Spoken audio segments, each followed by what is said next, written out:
2, 1, and roll playback. Welcome everybody to Firebird Football. Except this time we're not at the Nest. We're actually at Marshall Shoals, Alabama. Sweet home Alabama, where the skies are blue. Sweet home Alabama, Lord, I'm coming home to you. Make the ground shake.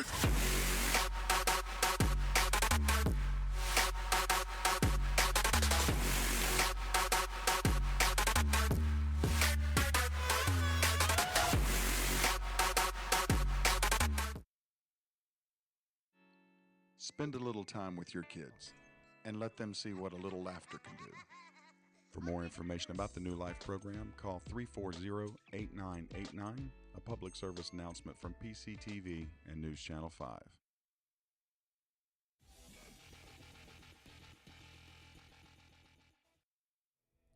Tonight looks like it will be a great game against Muscle Shoals as it is their homecoming night.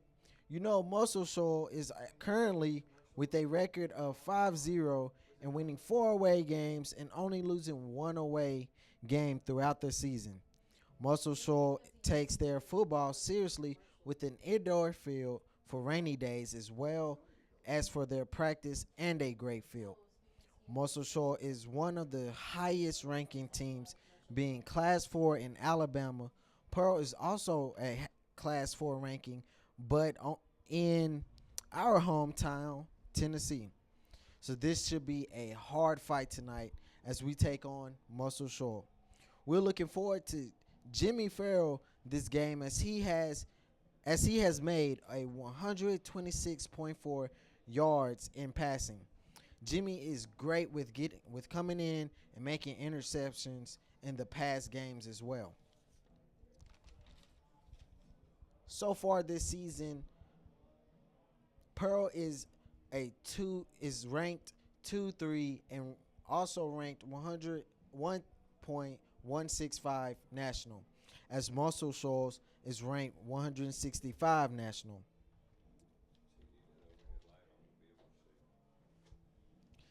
Jimmy Farrell has also shoes to step in as his brother have lost, as we have lost his brother from last year as he is now playing on a college football team.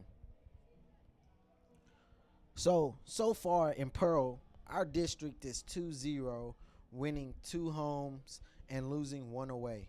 Hopefully tonight we can come in, have a hard fight game, and win this one as well, giving us a rank of 3-0. Our winning percent is now 400, as Muscle Shoals win percent is 1.000, and their regional is also the same.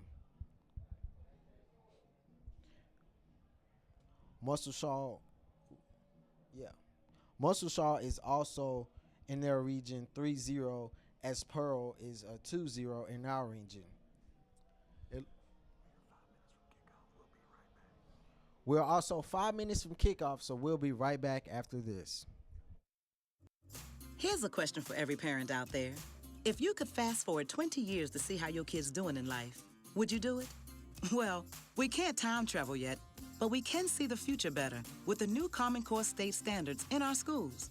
They set clear goals for every stage of learning, and they're the same for everyone no matter what zip code you're in. So you can be sure your student is really grasping what she needs to know to get to graduation and beyond. Find out how it all works at commoncoreworks.org.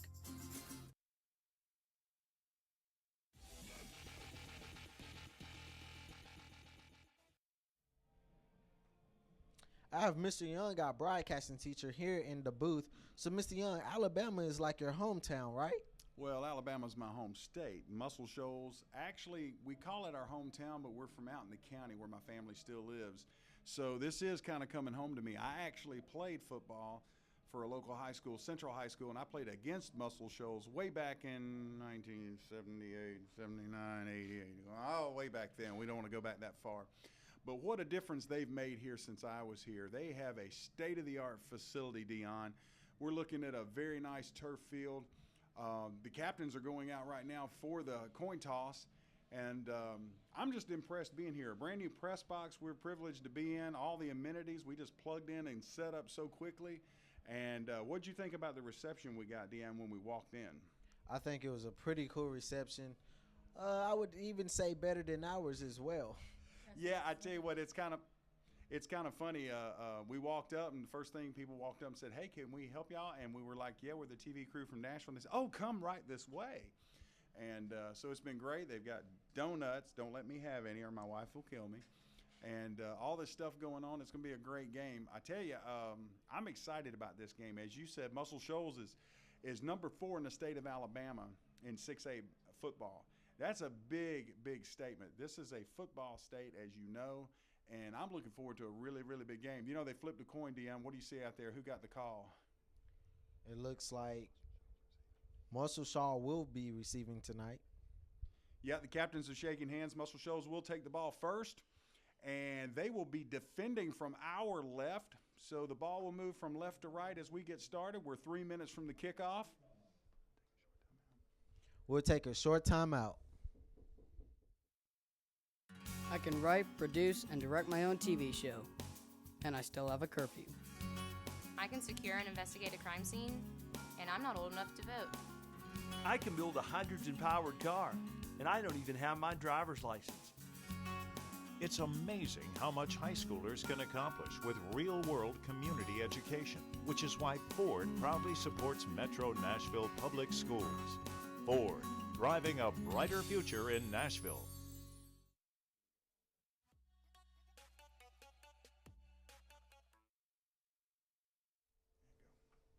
Welcome back to everybody to another Firebird football. As I said before, our rank is currently 4 in Nashville, Tennessee, with Alabama also being 4.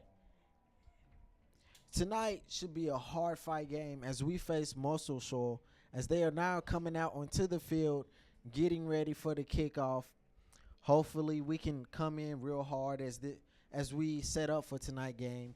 Hopefully, even win, but I don't know. I've been looking at Muscle Shoals here at some of their plays, and it looks like they know how to set up some real good plays and get the ball from one end of the field to the other.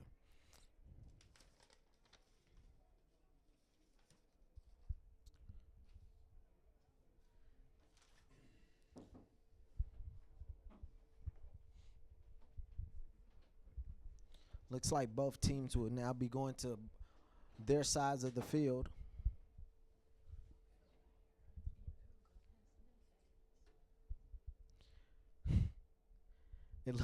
It looks like Pearl is a little empty on fans tonight as our fan bus have broke down. Hopefully we can get more fans in by the end of the game.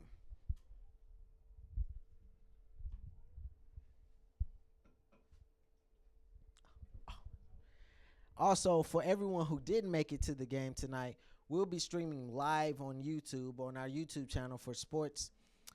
And you could just go on and watch the game at home, at your computer, or however you have it set up.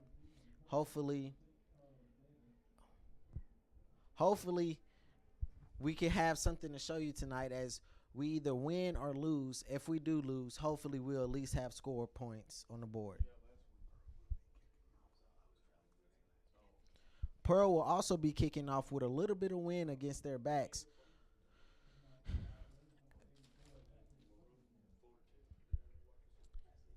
Pearl now sets up for the kick.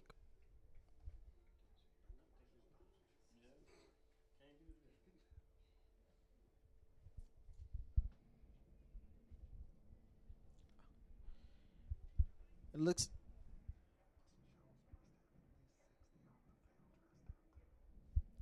Muscle Shoals looks like they at least have 60 players dressed out on the field tonight, which is more than us as we traveled with 40 players on our buses tonight. Here's the kick. It's a quick scribble on the ground as Muscle Shoals player was tackled at the 50. Well, at the 45-yard line.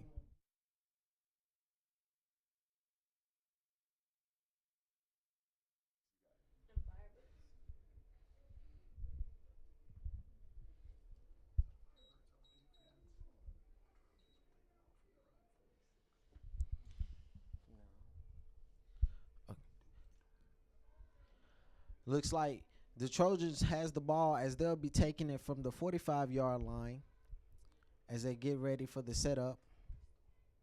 Looks like a pistol as he shoots down through the team as he makes it down to the 40 and is tackled.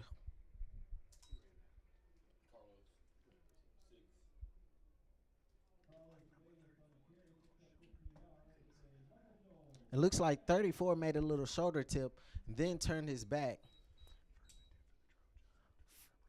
1st and 10 for the Trojans at the 1st and 3rd line.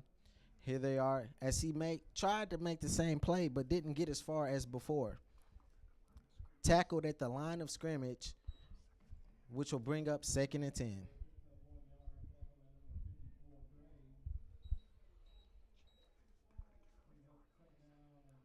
Check that. It'll be 2nd and yard as they give him 2nd and 9 as they give him a yard.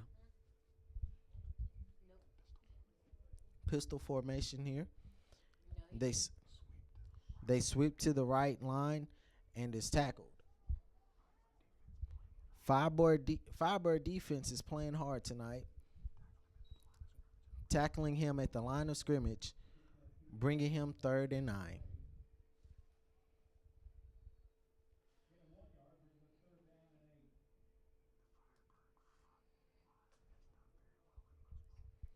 The Firebird front line has done well in most of their as most of their games.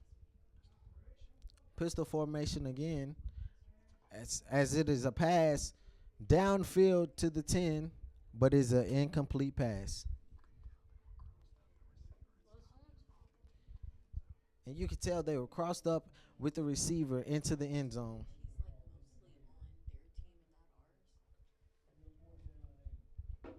It'll be 4th down and 8 here.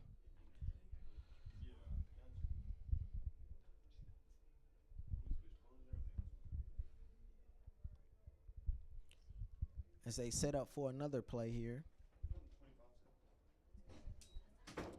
As he sweeps right for a trick play down the field, and it looks like he'll be making it to the 1st down before tackle.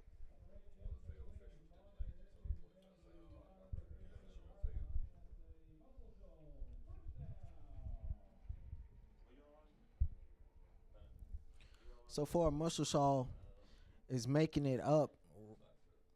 Hopefully, Pearl can bring back their defense and keep the Trojans from making it any further.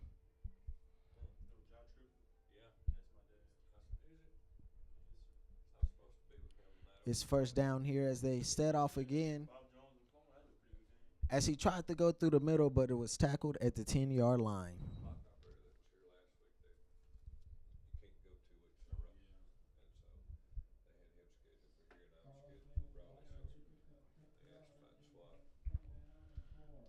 Here it is, 1st down and 4th, as they get ready for another play here. They set up.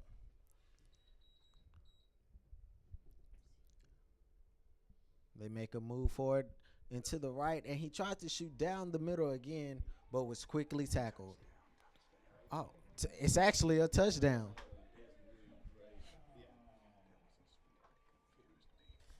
That was a sweep that had confused me right there. He went all the way around. He went all the way on the left line and got over the touchdown. Looks like they'll be setting up for an extra point here as he kicks it off, and it is good.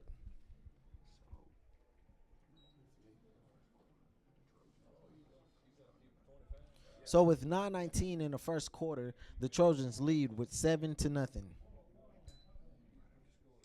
We'll be back right after this. Spend a little time with your kids and let them see what a little laughter can do.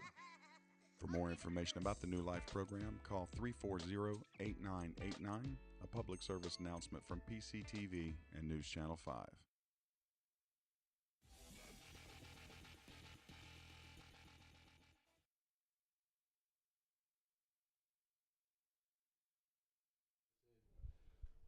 Well, the Trojans lead off as they get ready to kick off, and we're going to see if we have any offense to bring back to them.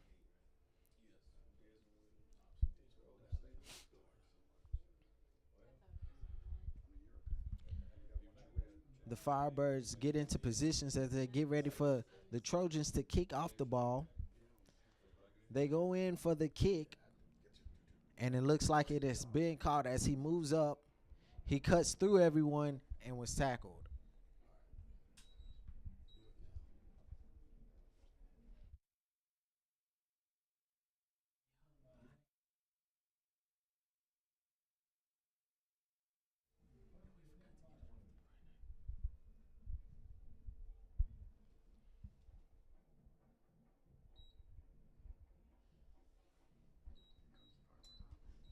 Here comes the Firebird offense as Muscle Shaw gets ready to defend the ball and keeping Pearl away from the end zone.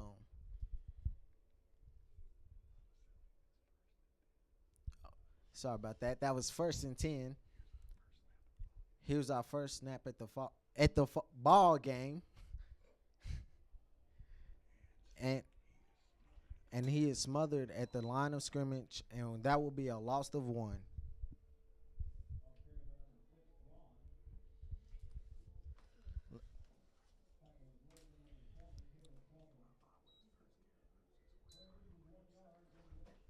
Kewan Vaughn with his first loss, and that will bring up the second as our offense set back up.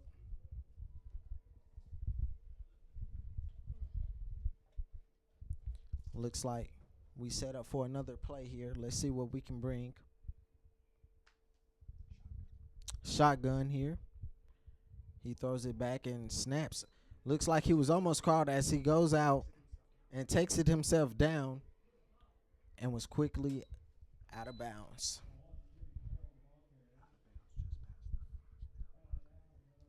Out of bounds. Out of bounds at the first. Looks like it might be a hair short though. He didn't have a receiver open, so he kept it to himself and ran down the field. He hands it off here as he is quickly smothered.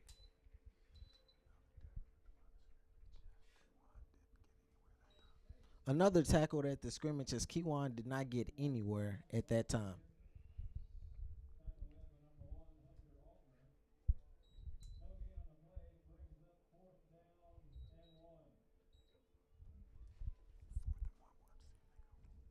Fourth and 1. Let's see if they go for it here.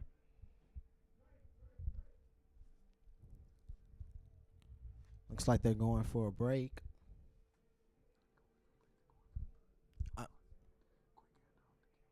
It's a quick handoff over to Kewan as he breaks through and gets about 8 yards as he makes it to the first down.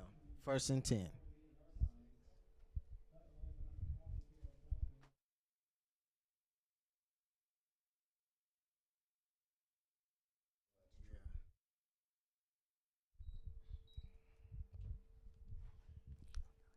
Shotgun again here as he passes it back over downfield for an incomplete pass. That was close to being picked on as well. Picked off, sorry.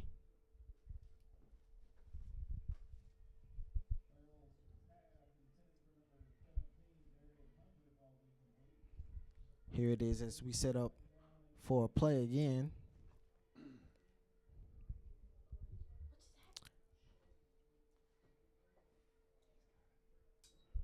Offensive goes off as he looks for an open pass but couldn't go, so he takes it downfield by himself and is tackled at the 50. He'll get magged at the original line of scrimmage. That will bring up 3rd and 10.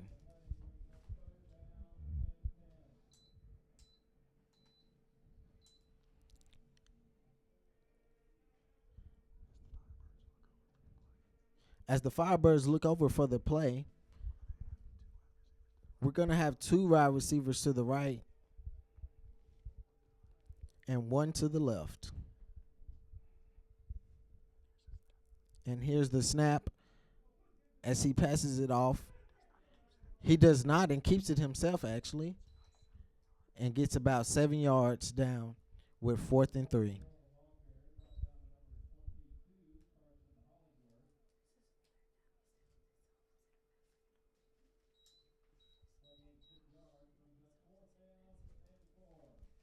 It will now be 4th down and 4 here.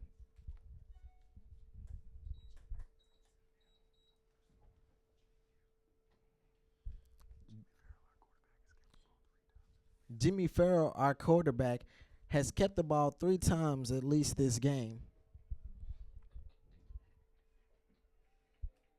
as a flag is being thrown on the play. Might be a delay here.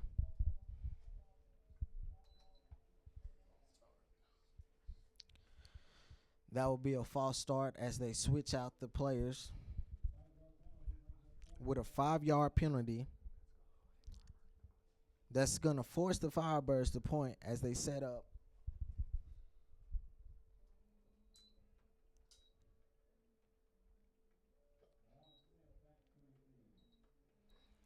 He snaps back, and another flag has been thrown out onto the play.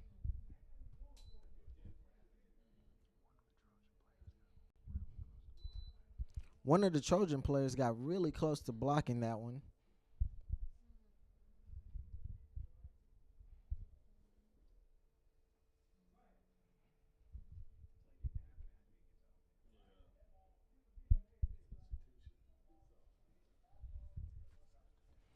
That's illegal substitution for the Firebirds. And that's going to make it 4th and 12. He'll be kicking from his own 32.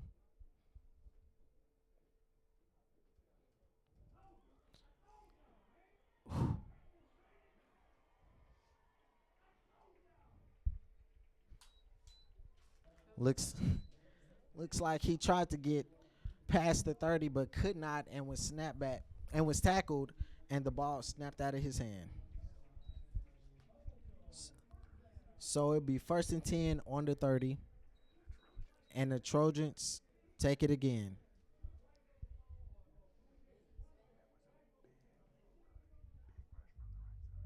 That was a big rush from the right side.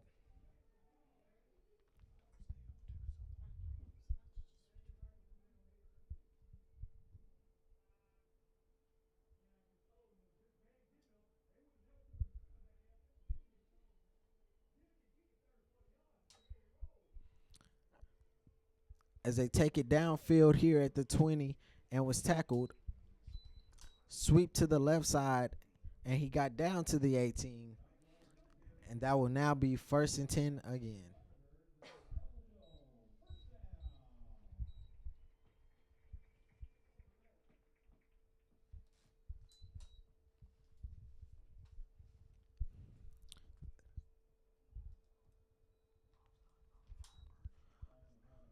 Offsides on the Firebirds as they jump the snap.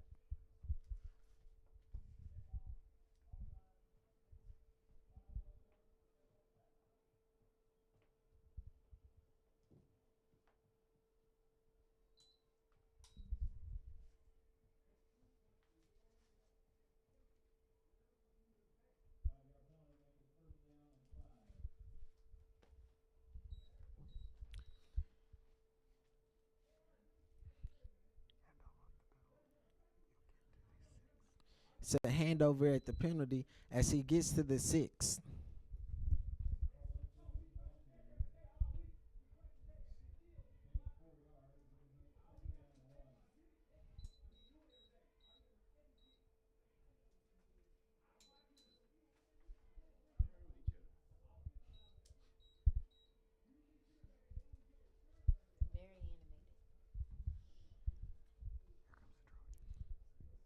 Here comes the Trojans from the 6 as they sweep to the right side, and a touchdown.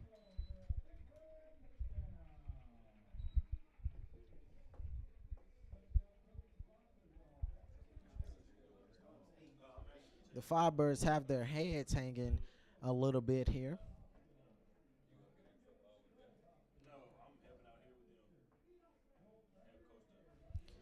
They'll be setting up for an extra point here as they get ready for the kick. There's the kick, and it looks like it will be good. So with 4 minutes, 10 seconds left in the first, it is 14-0, and the Trojans are leading. We'll be right back after this. Here's a question for every parent out there. If you could fast forward 20 years to see how your kid's doing in life, would you do it? Well, we can't time travel yet, but we can see the future better with the new Common Core state standards in our schools. They set clear goals for every stage of learning, and they're the same for everyone no matter what zip code you're in. So you can be sure your student is really grasping what she needs to know to get to graduation and beyond. Find out how it all works at commoncoreworks.org.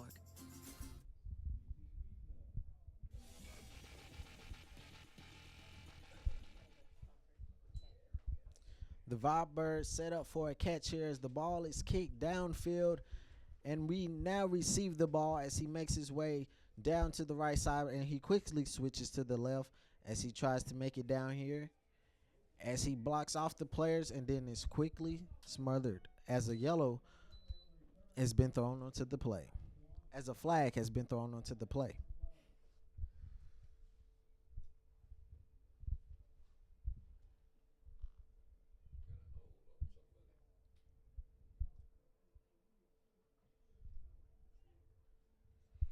We're now waiting to see what the ref says. Blocking the back end of on the Firebirds. So that would move that good return back. It'll be 1st and 10 for the Firebirds at their own 17.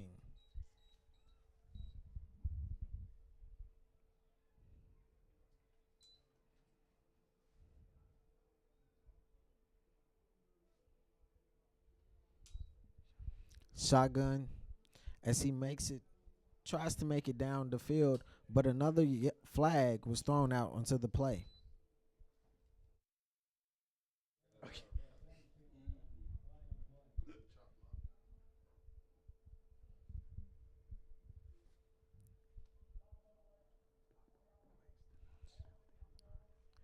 There was a block below the waist as there another penalty on the Firebirds.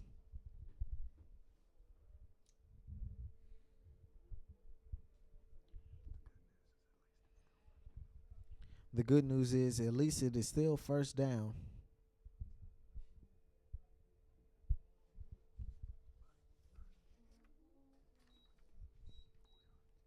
But it's now 1st and 20 at the 4-yard line.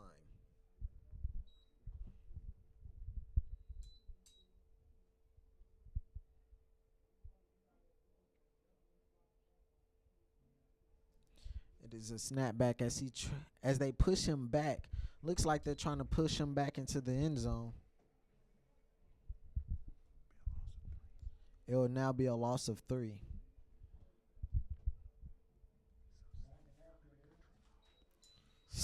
So 2nd down and a country mom.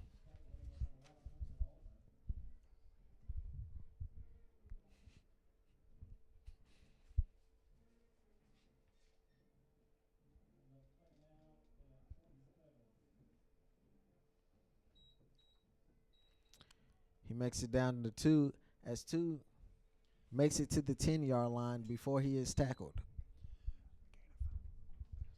It is a gain of 5 to the creek right. Maybe we should do that more.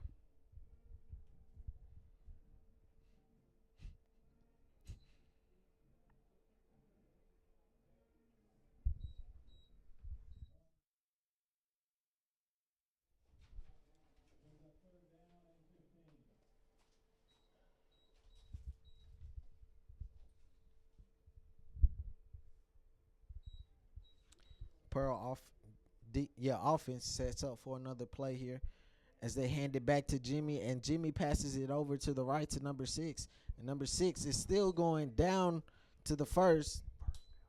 It is now first down. It is now first down Firebirds all the way down to the 33.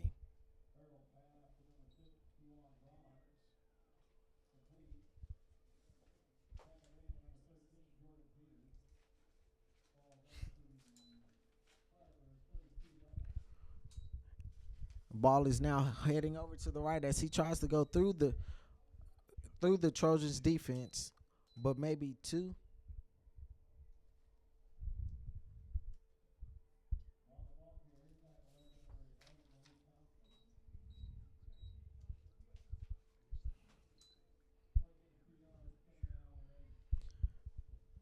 Mr. Young is making me do this by myself as he finished up a few things. Maybe we can get him in the booth second quarter. That would be another first down for Firebirds. And it does look like the short passes are really working.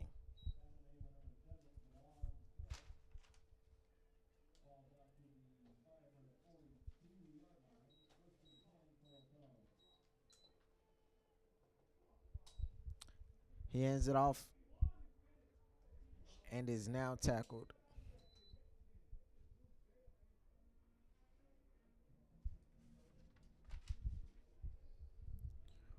Pearl will now be setting up again. Looks like the Trojans' defensive plays are working hard against the Pearl. It is now second down and 11. As he hands it off to number 2, and he quickly is tackled around the 50.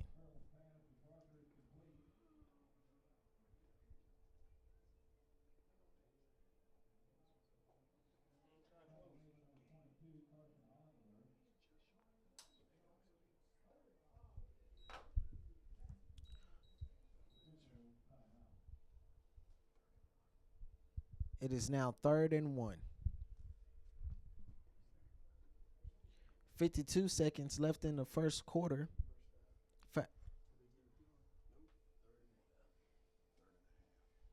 It is third. It was really a 3rd and a half.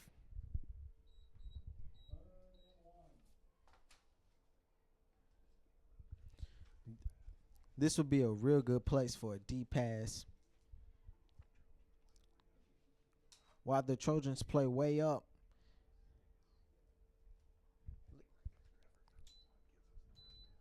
And a great extra effort from Kiwan as it gives us another first half down.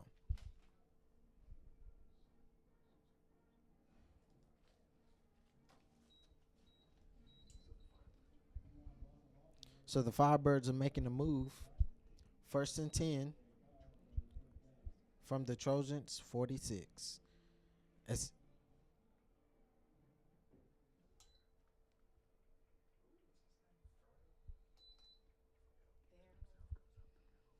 Farrell keeps it to himself and goes up the middle. Gains maybe a couple.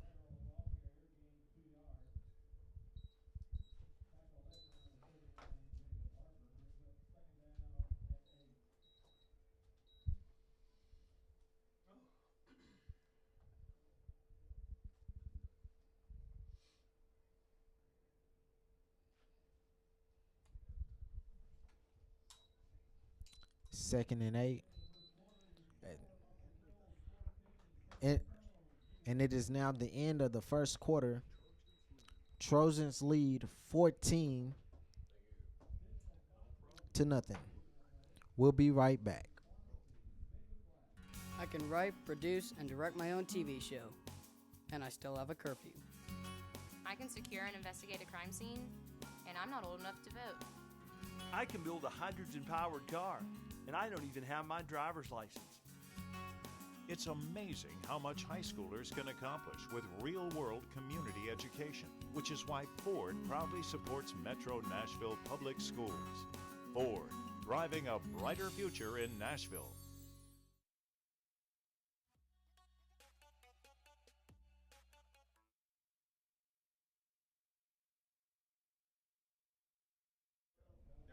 We're back, and I'm glad to have Mr. Young in the booth right here. Hello, everybody. Had to finish setting up stuff. I want to send out a special shout out and thank you to my crew here tonight. Dion handling play-by-play by himself tonight, not with his usual partner, D'Erico. Say hello to D'Erico at home watching this, I think. And directing tonight is Ania Cody. And also on playback is Catalina Izaguirre. We'll get to the camera people in just a moment. Firebirds are going to be moving the ball from left to right now. Shotgun for Farrell as he's in there. We're going to be starting off from the 45-yard line of the Trojans. Quick pass out to the left side. Makes a quick move. Another spin move. Going to get out to about the 42. So that'll bring up third down and about 7. Dion Firebirds have looked good at moments, and then as soon as something happens, they seem to put their heads down a little bit. But now they got a little bit of a drive going. Yes, that's right.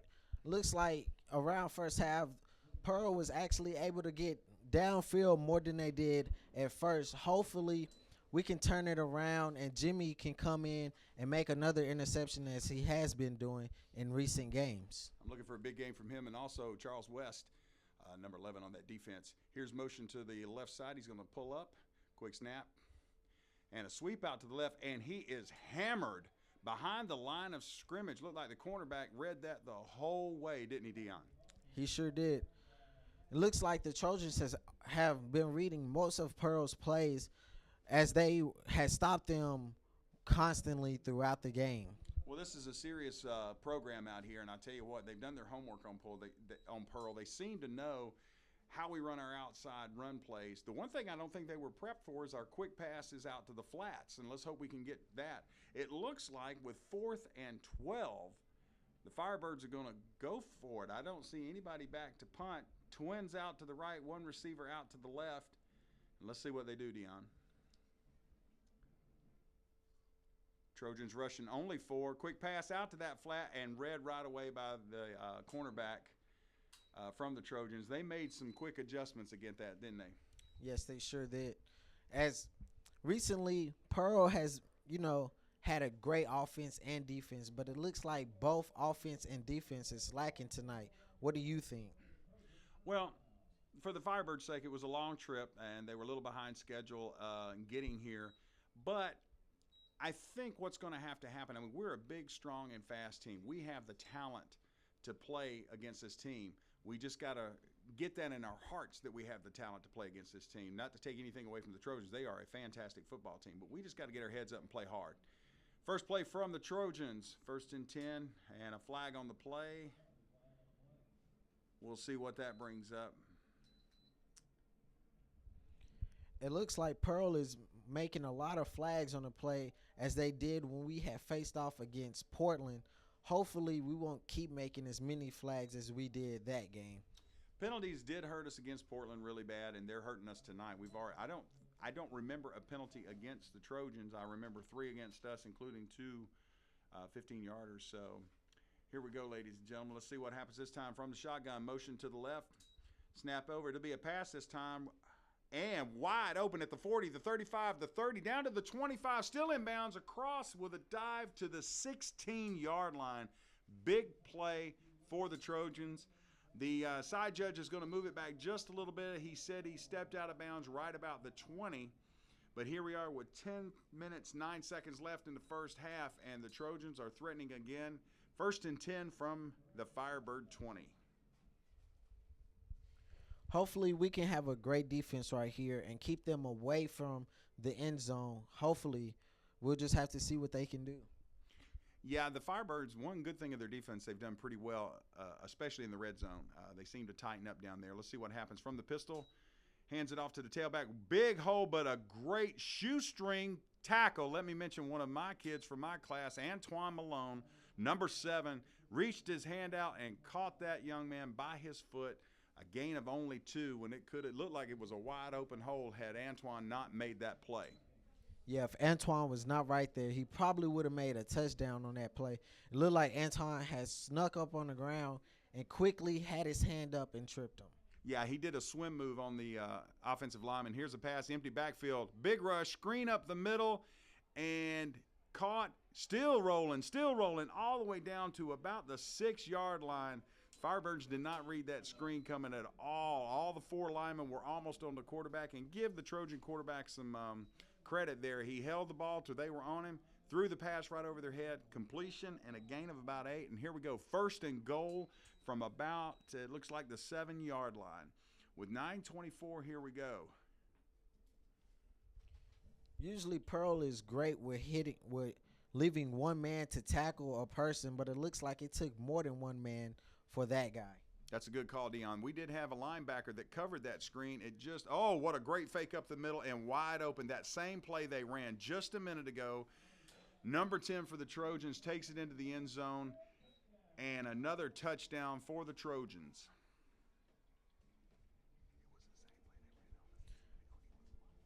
It was actually the same play that they ran on us just a minute ago, and he was wide open, except this time he was able to make a touchdown. Good play. Here we go. 20-0 here with 9:05, and the kick is up and good. Count it, 21-0. 9:05 left in the first half. Firebirds got to get it together. We'll get it together ourselves here in a minute. We're going to take a short timeout. We'll be back in just a minute. Hello, everyone. I am Dion Ghost.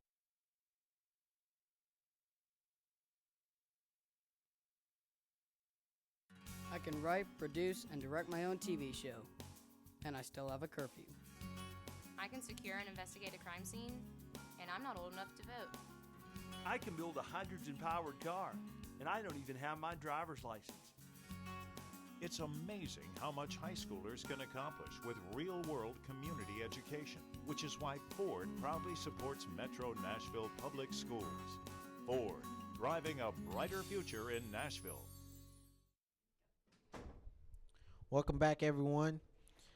Looks like Pearl will be setting up to receive the ball here as the Trojans kick it off downfield.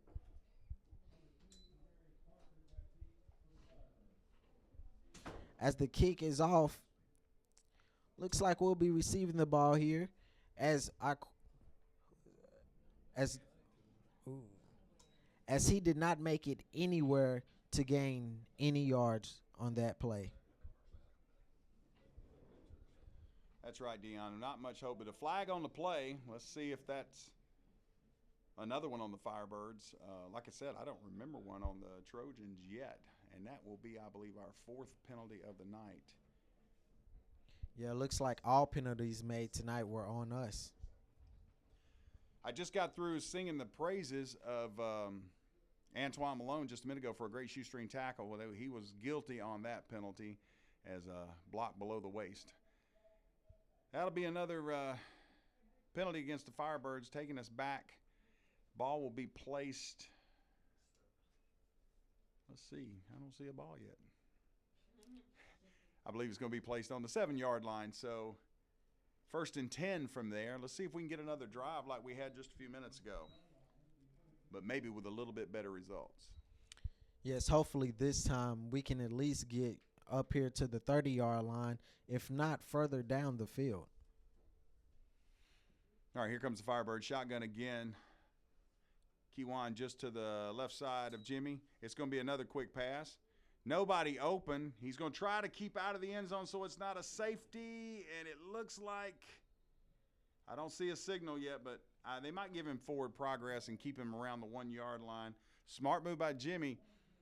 At that situation, roll out, throw the ball away, but let's see. I still don't see a call. Yeah, they're going to place it right about the 1-yard line. So good move by Jimmy to get forward so that we didn't get caught with a safety. If they don't make a good play right here, we will have a safety, looks like, as the Trojans is able to push our team back instead of us being forward. And it looks like there's the safety. He did get back to the 1 maybe. Let's take a look and see. I tell you what, Dion, having to travel with our equipment this far and set this up for an away game and not have a big truck to bring with us, but I really missed that instant replay. I guess we were a little bit spoiled last week, weren't we? Yes, especially with our instant replay. All right, so Ball's now maybe the half-yard line. Let's see if the Firebirds can push forward and get something positive out of this. I'd hate to see, as bad as our last punt went, I'd hate to see us try to punt from there. Hopefully we could get a little bit further right here. Pass. Here's a long ball. Why not take a chance? He was bumped at the 20-yard line pretty hard, but no flag. So it will bring up 4th down from the 1. And we've got to tell our punter, kick it quick. Get it down there somewhere.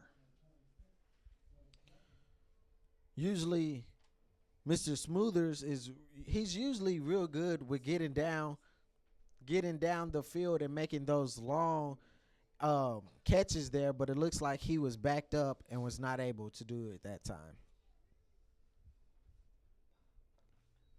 All right, so we do have number 84. I'm not sure who he is, but he'll be punting. He's got his heels on that back line. I hope somebody told him to only step forward, because if he steps back 1 inch, he's going to be called for the safety. He's forward. There's the kick. It's not a very big one, but at least it will get out. And the roll for the Firebirds, it does get out to the Firebird 29-yard line. So the Muscle Shoals Trojans will take over and run their offense from the Firebird 39-yard lines. I hope the defense got an earful from the sideline and can come up with a stop here. As I said before, this will be a hard-fought game, but hopefully in this next few quarters we can at least get some scores on the board and not leave this with 0 points.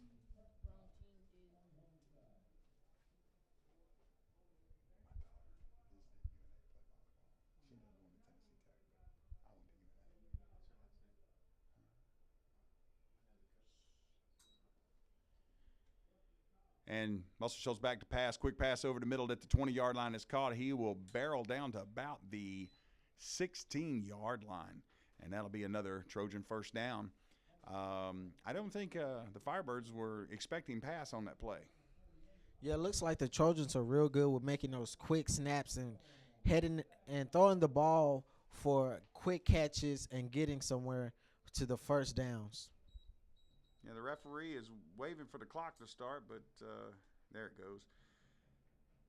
Like to see us get to halftime kind of quickly and get a few words in the boys' ears about what we need to be changing. I tell you what, I like the Trojan offense. The pistol is a great look. They got some good, talented players, and there's a flag on the play. It'll be a dead ball. So the play will not count. It was 1st and 10. It was on the still first down, and I do believe we have a procedure. First penalty against the Trojans, if I'm not mistaken. Trojans are real good. That'll probably be their first and last penalty as well.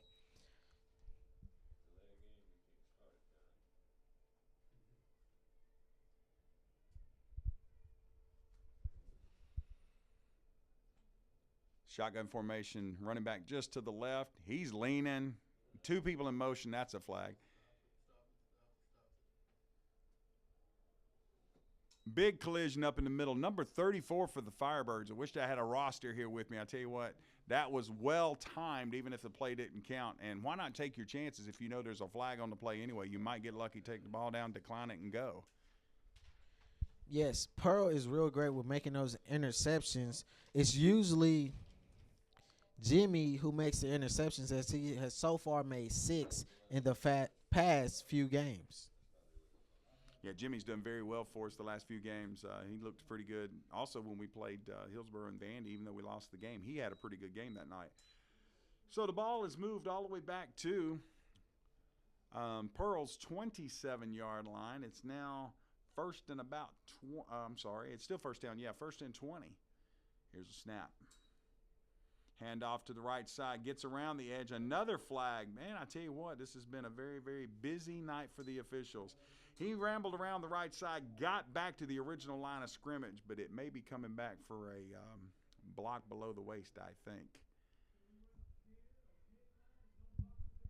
It looks like, yes, that will be a block below the waist there. It looks like we're sloppy tonight as well. Usually we have like this great defense and great offense and getting the ball from one end to the other, but it looks like we're not able to do that against the Trojans tonight. Well, he said the ref just said block below the waist on the defense. I didn't know the defense blocked. So they'll tack that on to the end of the play. He had gotten to the original line of scrimmage, and now with a 10-yard penalty, he's now first down again, only 1 yard to go. The ball is on the Firebird 9.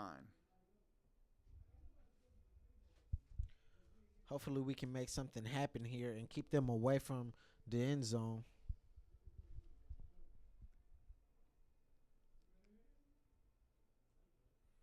Snap back. Here's a pass into the end to the left side flats. He's tackled about the 6-yard line by number 29 for the Firebirds. So he might have gained maybe 2. It will be first and goal from, it looks like, about the 6-yard line. The Trojans usually make a point once they get this far. Hopefully Pearl can wake up, stop them from making another point, and, just keep it happening all night. Here's a snap, another pass, across the middle. Oh, I saw a flag in the backfield. I think it might have been a hit on the quarterback, and once again I see Antoine Malone back there. Let's see what he says. Personal foul.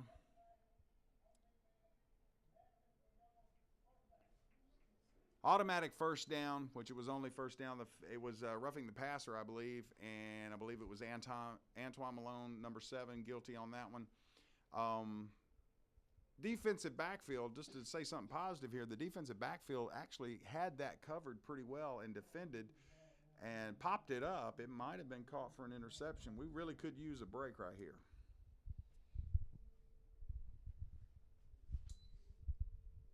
This is Anton's second penalty tonight? That was the second on him. Here's a running play up the middle, and he might have got to the 1-yard line, it looks like. We will see where they placed the ball. Yep, the 1-yard line. So finally we see second down after like 5 plays. And it's now going to be second down and goal from the 1. 5 minutes exactly left here in the first half. Trojans leading 21-0. Here's motion to the left and another flag.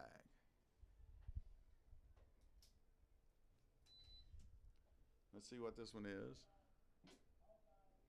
Offsides on the defense. That is our 7th penalty with still almost 5 minutes left in the first half. I know all those penalties on Pearl must be making the coaches pretty hot downstairs. Well, I have seen Coach Brunetti more than animate 3 or 4 times already. We can actually hear the Pearl-Cohn coaches up here in the booth next to us through the wall several times already. Quarterback sneak trying to go up the middle, and it is a touchdown.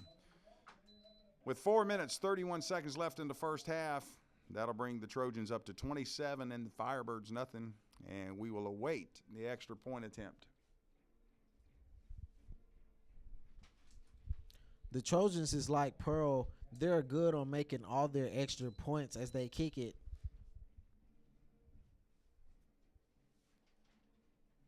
Yeah, they have a really good kicker. There's a good one right there. That makes it 28-0. And the Firebirds with 4 minutes, 31 seconds left in the first half. And Dion not looking really well. Now we need to take this game and get some good experience and just show that we can keep our heads up and play hard, all right? So we'll take a short timeout while they get set up for the kickoff, and we'll be back right after this. Spend a little time with your kids and let them see what a little laughter can do. For more information about the New Life program, call 340-8989, a public service announcement from PCTV and News Channel 5.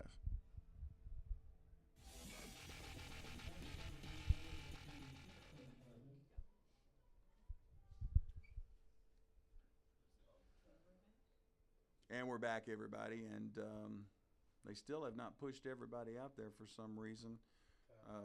A timeout on the field.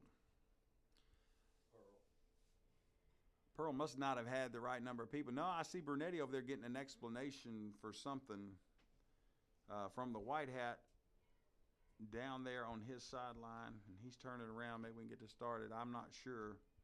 He might have had the same question I have, which is, how does a defensive person get a blocking penalty?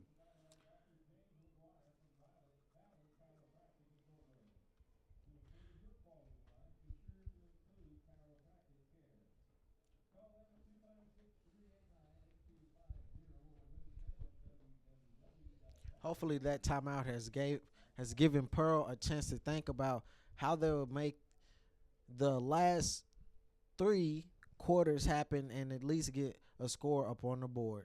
Yeah, you got to make something positive happen here. You can't leave a game without at least getting something out of it.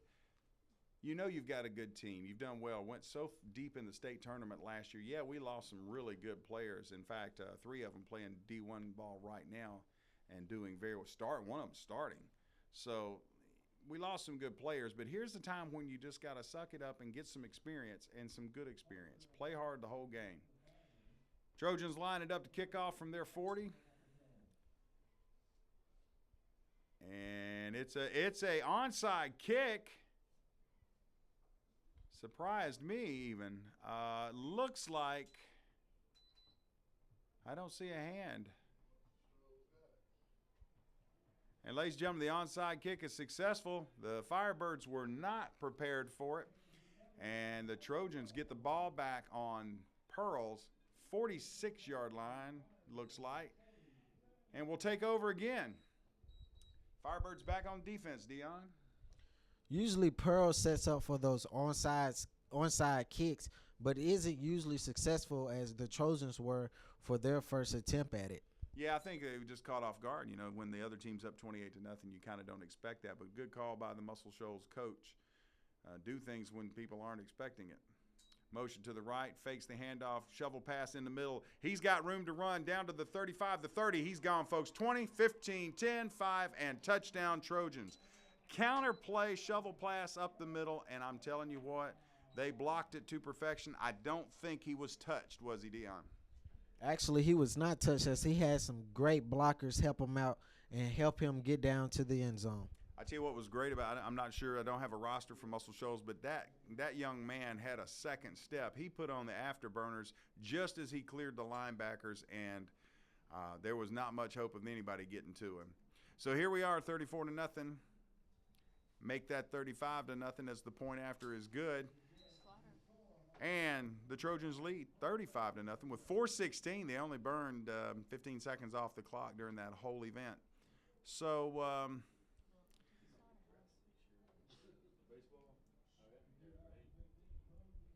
it looks like all of the Trojans and the coaches down there are happy as they are now leading 35-0 with only 4 minutes and 16 seconds left. well, the last play right before that onside kickoff, Pearl had actually called a timeout, and I don't know, just second guessing a little bit here. They call a timeout to get the right personnel on the field, but it looked like that front line was running backwards as the ball was kicked, which you got to make sure the ball's in the air before you do that. We'll see if they can put something together offensively, if we can hold on to the ball this time and see what we can do. I'm surprised the Trojans hasn't made any hard hits as Pearl was doing when we had faced off against Portland as they came in making strong hits. Hopefully Pearl can get their heads up, start making stronger hits, start defending more, and making good offensive plays. Here's the kickoff. This time up in the air. It's going to be caught right about, nope, through his hands. Was there a flag on the play? That's why he didn't catch it. And it looks like Muscle Shoals got ahead of himself offsides on the kickoff.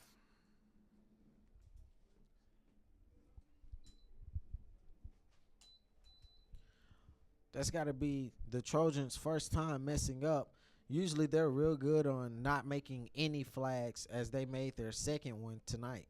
Well, you know, that happened to Pearl a few weeks ago when we had a pretty good lead at our homecoming, and Coach Brunetti and staff really worked hard to make the boys stay focused throughout the whole game. Even with at that one point we were leading right before the half, I believe it was 42-0.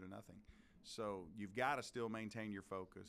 Don't get sloppy, because those things will come back to haunt you at another game. Maybe this might be an example of that. So one more time, we'll kick it off, this time from the 35. The Trojans will kick it off to our left.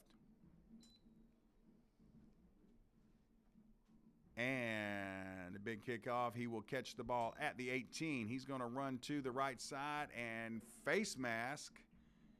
I didn't see a flag, but the ref was actually behind him. He did throw the flag, so face mask there might only be the 5-yard variety of that.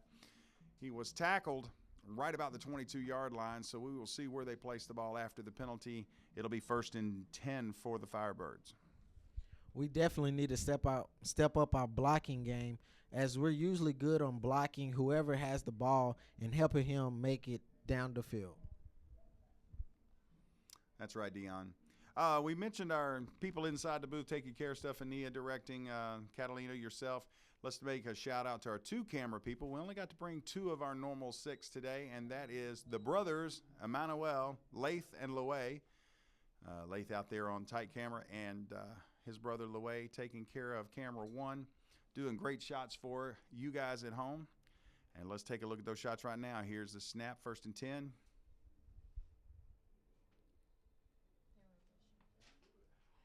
It was so funny on that play, if you caught that, hard count brought the Trojans offside, and all the Firebirds looked over at the ref and goes, like, you are going to throw the flag, aren't you? That was pretty good. And they did. So 5 yards, it'll be 1st and 5 yards. Ball's now placed on the Pearl 39.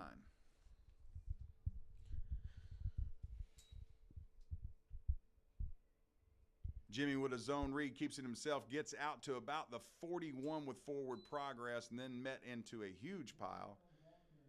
And it looks like the side judge has his foot at the 41, so that'll bring up 2nd down and about 3. It looks like it took the whole Trojans to take down one player as they struggled to get him down so he wouldn't make any more yards.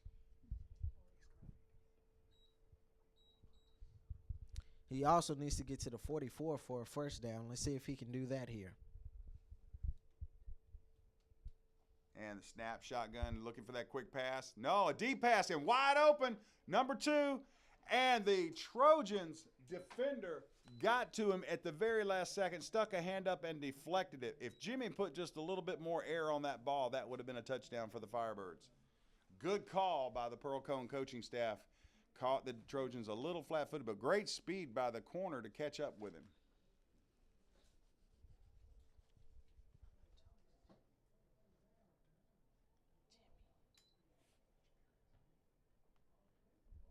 Yeah, that receiver was number 2, Jamirius. He's another one of the kids from my class.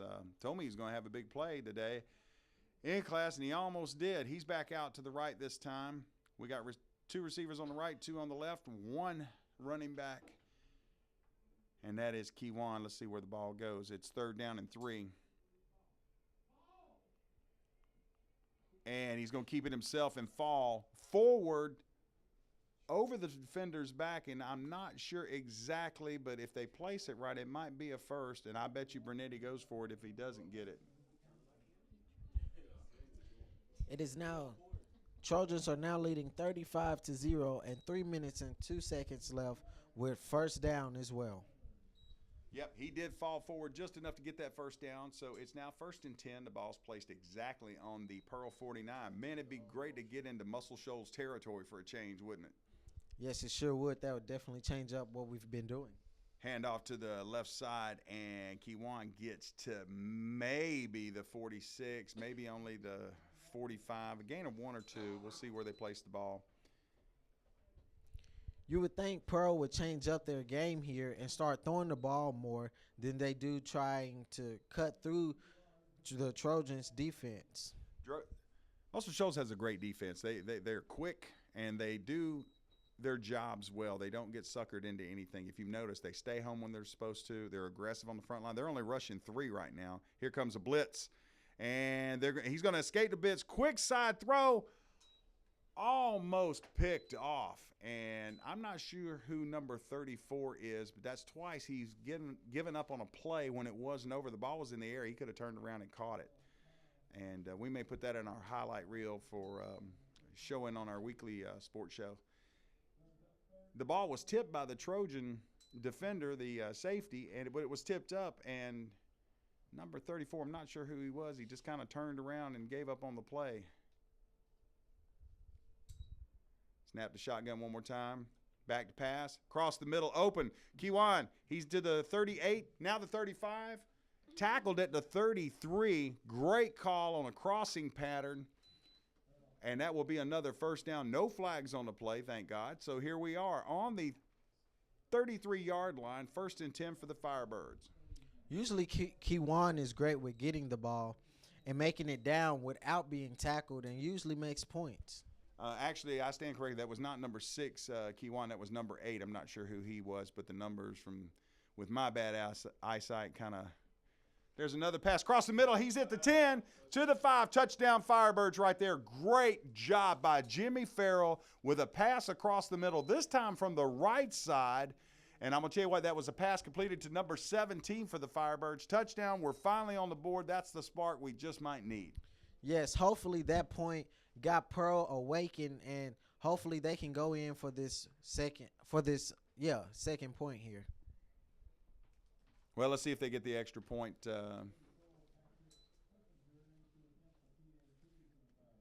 It would be nice to go into halftime with at least a few points, and we do have 6.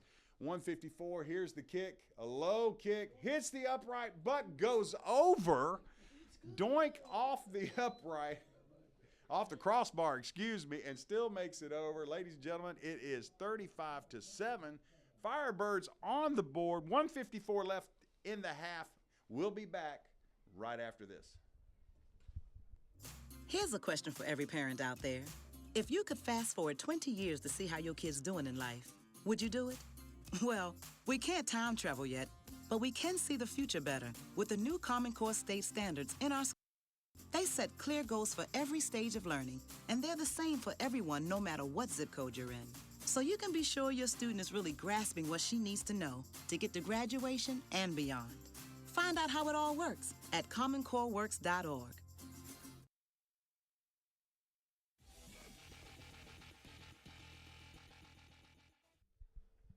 All right, ladies and gentlemen, back with you with 154 left here in the first half. Dion, did you see exactly what happened on that play to free number 17 up so much? Yes, actually, on that last play, 2 defenders had crossed, giving him enough room and freedom. Yeah, the 2 defenders looked like they were running side by side, and when one crossed to the left, the other one went to the right, and that confused the defenders. Hey, we get to kick off after scoring. That's a nice feeling. So let's see if we can get a little aggressive. I see a few players now, instead of walking out of the field, they were hustling. I think they're a little excited. Here we go. Oh, and it's a squib kick on the ground again. Picked up cleanly, ran up the middle, tripped up. He will get out. It looks to be just about the Trojan 45, maybe the 46. Yeah, call it the 46. First and 10 for the Trojans. 149 left here in the first half. And I understand, Dion, at halftime you're going to have an interview with our production manager, Lath, who's out there running camera right now, the guy kind of responsible for setting up our transmission and everything, both on our news show every day and all of our sport events. You're going to get a chance to talk to him? Yes, that's right. I will.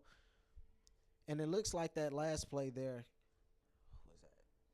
14 was able to make it downfield because we did not have our eyes on him as he quickly made it around the 40, but was quickly tackled.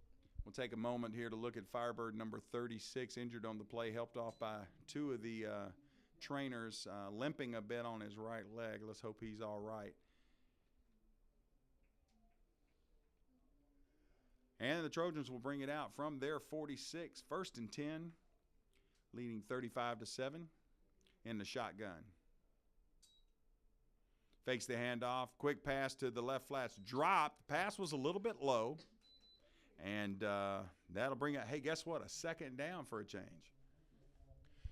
Well, it looks like 29 was not able to catch it because the ball was thrown so low, as you said. Maybe if the ball was thrown higher, he would be able to catch it and got some yards in. Yeah, I tell you, the funny thing about that, Dion, is it looked like the same play that they scored on and the same play that got them that long gain just a few minutes ago, that little slant out of the backfield into that left flat. Here's a snap, handoff up the middle, and smothered. That's the way you play defense. He might have got back to the line of scrimmage. It looks like he did. So guess what? 3rd and 10 for the Trojans. Wouldn't a stop and a punt be nice right here? They might set up. Nope. Looks like they won't actually. But it looks like we had stopped them from getting anywhere as our defense was able to wake up and stop them from making it over the yard. Yeah, we've got a 4-man front here. Quick motion to the right side. He's going to sweep it to the left. Nope, he's going to get through. Folks, he's got some room. 40, the 35, taken out of bounds at the 31-yard line. And credit number 18 with the tackle for the Firebirds. That's a big gain on 3rd and 10. They'll reset the sticks one more time. 1st down, Trojans. Not what you wanted with 1:04 left in the first half. Yes, 18 had quickly looked over his shoulder and saw that he was coming downfield with the ball, so he quickly switched players and was able to tackle him and get him out of the over the side. That's right, Dion. We're going to see receivers to the right side. Quarterback keeper over that right side, gets outside the end, tackled hard, but gets all the way to the 20, and he jumps right back up. That tackle didn't hurt him. 1st and 10 Trojans again. They're almost inside the red zone. It'll be placed on the 21 with 43 seconds. The Trojans trying to get one more score in before the halftime.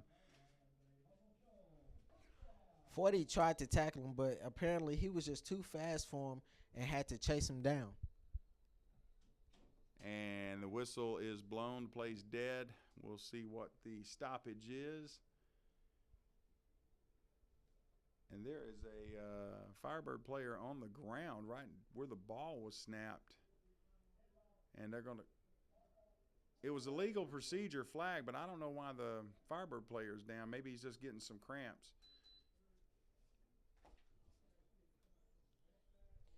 It might be cramps because I did not see him get hit by anyone when the play was called.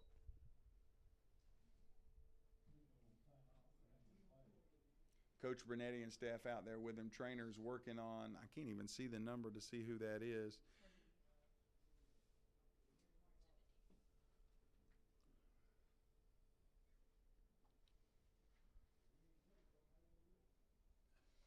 I tell you what, with 35 seconds left here in the half, it'd be a great deal if the Firebirds could just hold on and keep them out of the end zone.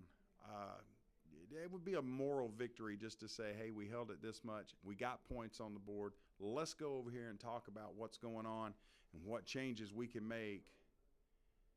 And, I thought this might be cramps, but this is taking a little longer than cramps usually taking. They're not doing the normal stuff. We're seeing this on the screen as you are. I'm not sure what it is. I tell you what, since they're going to be a few moments, we'll take another timeout with them. From Muscle Shoals, Alabama, this is Dion and Todd Young with you. We 35-7, the Trojans lead. We'll be back right after this. I can write, produce, and direct my own TV show. And I still have a curfew. I can secure and investigate a crime scene, and I'm not old enough to vote. I can build a hydrogen-powered car, and I don't even have my driver's license. It's amazing how much high schoolers can accomplish with real-world community education, which is why Ford proudly supports Metro Nashville Public Schools. Ford, driving a brighter future in Nashville.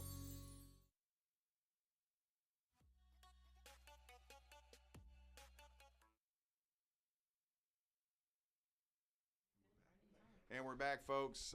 They've got big number 70 up, trying to get him over to the sideline. He's very, very ginger on that right knee, it looks like. Maybe right ankle, but they're going to get him off to the sideline. Yeah, it looks like they were working on his ankle out there. Yeah, it was the right leg somewhere along there. They were out there quite a bit of time, but he's actually under his own power, so that's a good sign. Here comes Muscle Shoals. as they get ready to try. And with that penalty, quick pass out to the left. He gets outside the defensive end, makes it down, spun, and all the way down to the 6-yard line. Ladies and gentlemen, another Trojan first down. It'll be first and goal from about the 6 with 23 seconds left.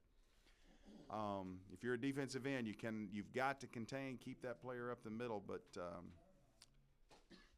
trying to see who the defensive end on that side was. I think it was number 55. Not sure about that. We're going to try to get some rosters, guys, on this during the halftime. Coming up at the halftime, I do believe the Muscle Shoals Band is going to perform, and we kind of came on the air a little bit late. They did the national anthem wonderfully. They have a very large band, flag corps, majorettes. It's a wonderful sight. You think you're watching a college. I don't think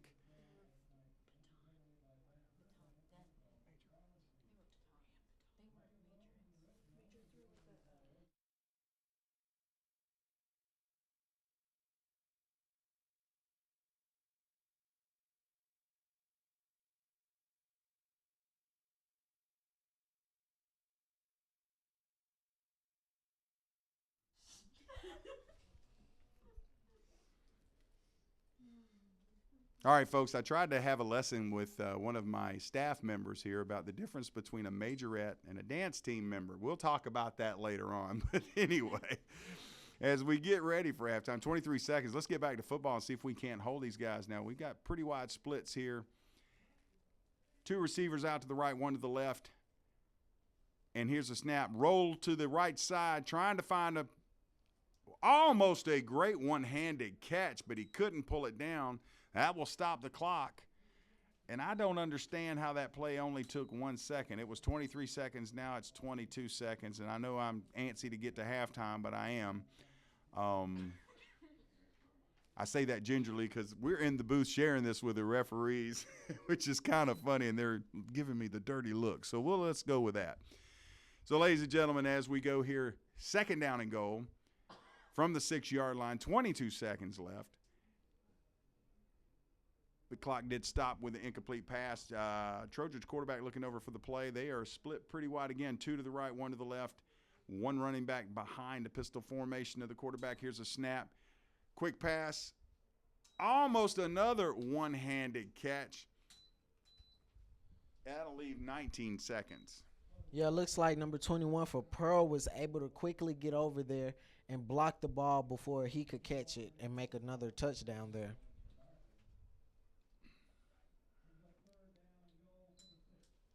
So third down and goal from the 6-yard line. 19 seconds left now. They're changing it up just a little bit, tight end to the right side. Here's motion left. And the handoff up the middle. They're going to try that. And he is squashed and pushed backward. He might got a yard or 2 forward progress. But that'll bring up fourth down. So here's the question with I believe the Trojans call timeout. So 12 seconds left in the half. We're going to stay with you this time as we get ready for halftime. Dion, that was a great defensive play. And from our front four, we've had pretty decent. The plays we've been burnt on have been out in the flats, and some of the sweeps have burned us too. Well, yes. See, it looks like that time it took 2 players to actually get ready and take out the quarterback as they looked for the ball that time and saw that he did not make any quick snaps or any passes and was able to take him out before he could throw it or even try to make his own run. Looks like both teams will be in timeout here as they come back out on the field and get ready for another setup.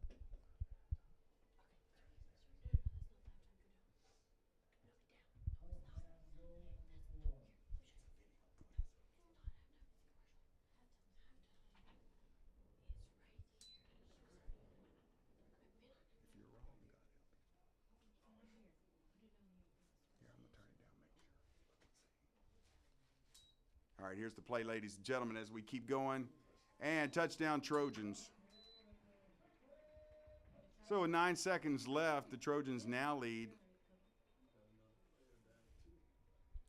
Looks like 41-7 with 9 seconds left and another Firebird player down. Can you see who that is, Dion? Actually, I cannot at the moment, but it looked like two of Pearl players collided as they tried to take down the same man. That that will be 18 down as he gets back up, and it looks like he has a hurt ankle. Yeah, he's hobbling a little bit, number 18.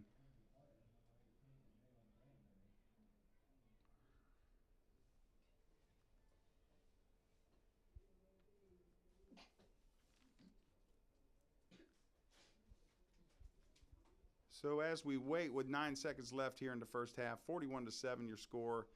The Trojans about to attempt the extra point. Dion, as they head into the halftime, what have you noticed, or have you noticed anything in particular that needs to be worked on? I mean, with that kind of score, you say everything, but the front four of the Firebirds have not allowed much inside defensively. The runs up the middle from the Trojans have not gained them very much. Where they have done well is with counter plays and with sweeps, and, of course, a couple of cross out of the backfield that somebody didn't pick up. That's just a missed assignment. Well, yeah, they need to work on actually looking up, seeing it where the ball is going, as they have been missing like the quick snaps and the short throws. And, I think they need to start working on the fact that they're tackling the players, that don't matter at the time, and that's how they're missing most of the plays. I think you're right. We did do quite a bit of arm tackling, especially in the first quarter. Now, we got a little bit better there in the second quarter. I've noticed that the coaches here on the right side have gotten a little quieter, so maybe they've got what they want to work on. Now, what about offensively? What did the Firebirds need to do? Offensively, we need to work on just getting the ball, and I think we need to start making more quick snaps as well and throws, as we were able to get more yards in as we threw the ball more than running the ball. I agree. They've got the player off the field now, and they're going to try this extra point, so let's see what happens. Snap is good. Hold. Kick a little bit low, but still good. He's perfect for the night, number 45 for the Trojans. So that makes it 42-7. As we almost are done with this first half, mercifully, we need to be over and get in there and get some talking done. Offensively, I'll tell you what I saw during the first half. You can't blame this on Kiwan or Jimmy. They've really run hard. Jamarius in receiving, he was a little open. Jimmy Farrell kind of underthrew that one ball that could have been a touchdown. We made some good plays. But if you watch, the drives that were successful and the plays that were successful is when the offensive line fired off the ball instead of standing straight up. A couple of years ago, Coach Bernetti and I had a conversation about that, and I was, talk to him about what we notice here on the replay and stuff that, sometimes we see that the offensive line isn't. He says, yeah, we're going to have to do something about that. And within a few minutes, he and I were both just staring at that sled on the field, and I can tell you they went on that sled for about an hour a day, and guess what? The next game, we ran over people. So maybe it's time for the coaches to bring that sled out again and get our offensive line back into moving forward. My hat's off to Jimmy Farrell at quarterback. He's tried to make some plays, threw a couple of really good passes. And there's another onside kick. This time number 42 falls on it really well. Still 7 seconds left. We got to get a little punch in our step. Let's see if the offense is going to try anything or just take a knee and try to get to halftime. Yeah, 42 was able to quickly see that the ball was heading his way and stop it, and then ended up jumping onto the ball so they would not get it. Yeah, it looked like he started to pick it up, and then he decided against it. As they bring a ball in now, and Pearl gets ready to take a snap here, we'll see if they plan on doing anything. Wide to the right is Jamarius and Kiwan in the backfield. I heard a rumor, speaking of being in the state of Alabama, he's going to take a knee, and we will let this go to halftime. And as we get ready to go to halftime, heard a rumor through a friend of mine that Lane Kiffin has been offered the job at Illinois, which is where our player Kiwan's brother Keyshawn is. And I think he would really like that. Tell you what, folks, we're going to take a short break, and we'll be back in just a minute. The score at half, the Muscle Shoals Trojans 42, the Pearl-Cohn Firebirds 7. We'll be right back. I can write, produce, and direct my own TV show. And I still have a curfew. I can secure and investigate a crime scene, and I'm not old enough to vote. I can build a hydrogen-powered car, and I don't even have my driver's license. It's amazing how much high schoolers can accomplish with real-world community education, which is why Ford proudly supports Metro Nashville Public Schools. Ford, driving a brighter future in Nashville.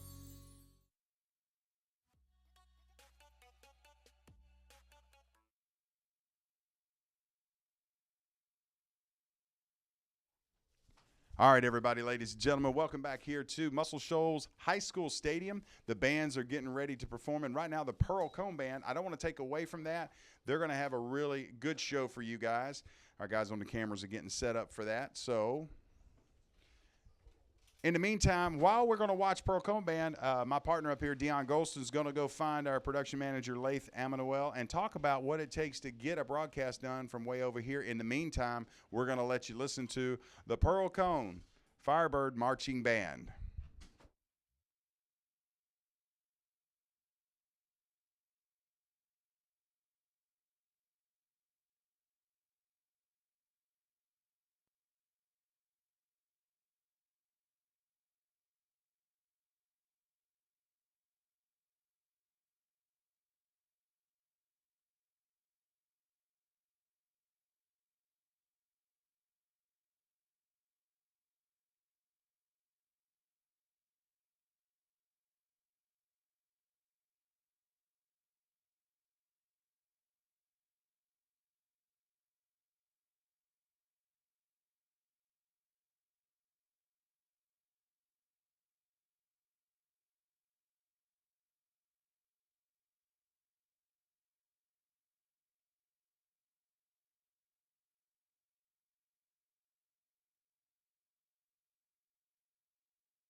And there they go, ladies and gentlemen, the Firebird Marching Band. What a great performance again tonight. They do a great job And we're going to take a few seconds and switch it over to Dion, my partner in the booth. He's out on the field with Lath Manuel, who is our production manager, and got the transmission going. He did such a great job. So we're going to switch that over to him. So, Dion, if you can hear me, take it away. Hello, everyone. I am Dion Ghostin, and this time I am here with our production manager, Lath Emmanuel. So, Lath, what exactly do you do at Pearl? Well, I'm taking broadcasting class, and tonight we're broadcasting the game live to YouTube, and so far it's been great. So I'm looking forward to actually watching this back and seeing how we did. Also, Lath, I know that it took you guys a while, and how long exactly did it take you guys to actually prepare for tonight's game?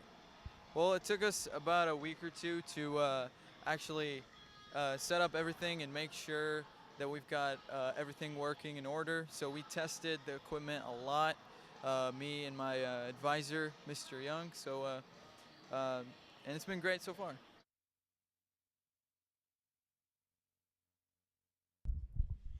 All right, everybody, back with you now. It's a tale of a few stories. I want to talk just for a few minutes while Dion makes his way back up here to the booth.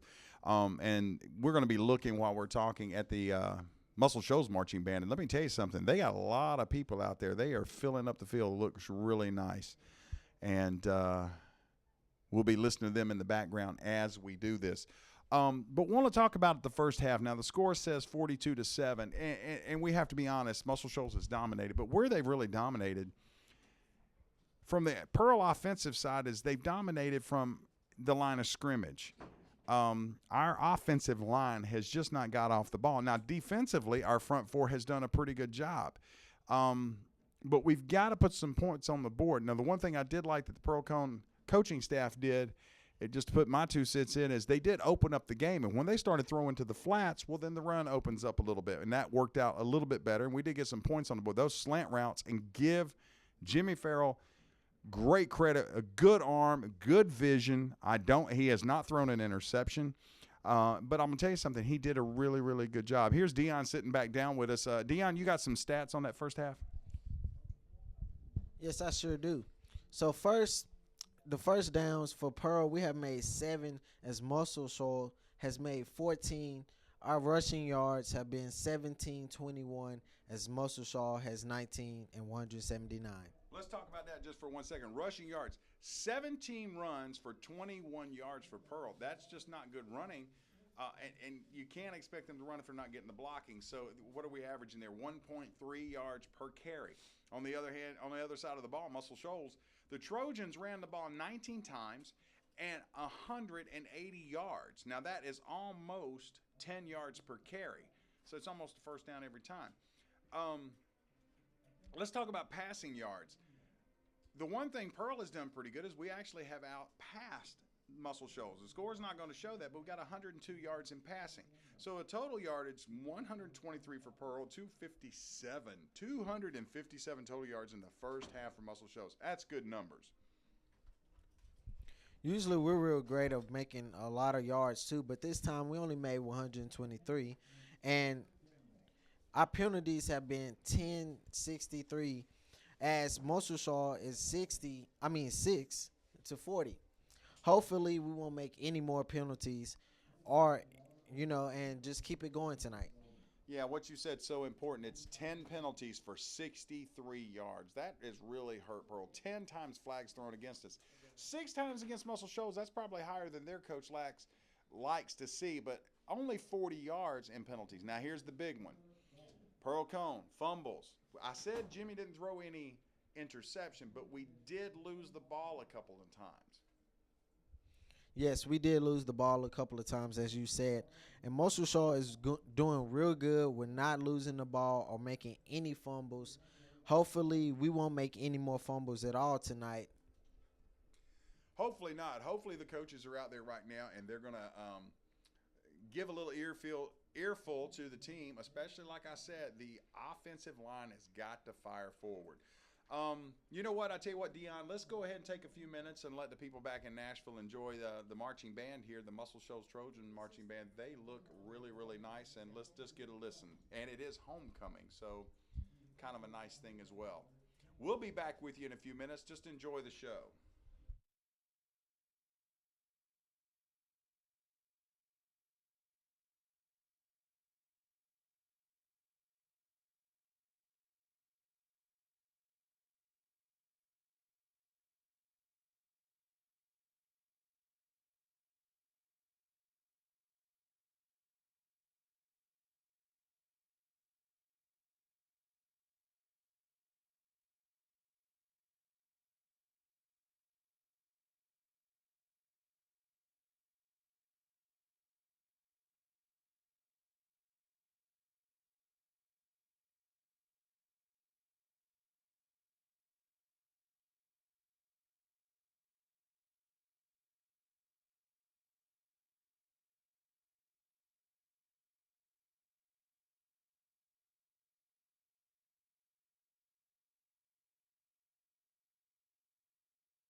All right, Dion, here we go. Second half, 2 minutes, 30 seconds left at halftime. What a great show by that. That was a big band, wasn't it? Yes, that was a definitely big band. It filled up almost half the field, and it's definitely bigger than our band as well.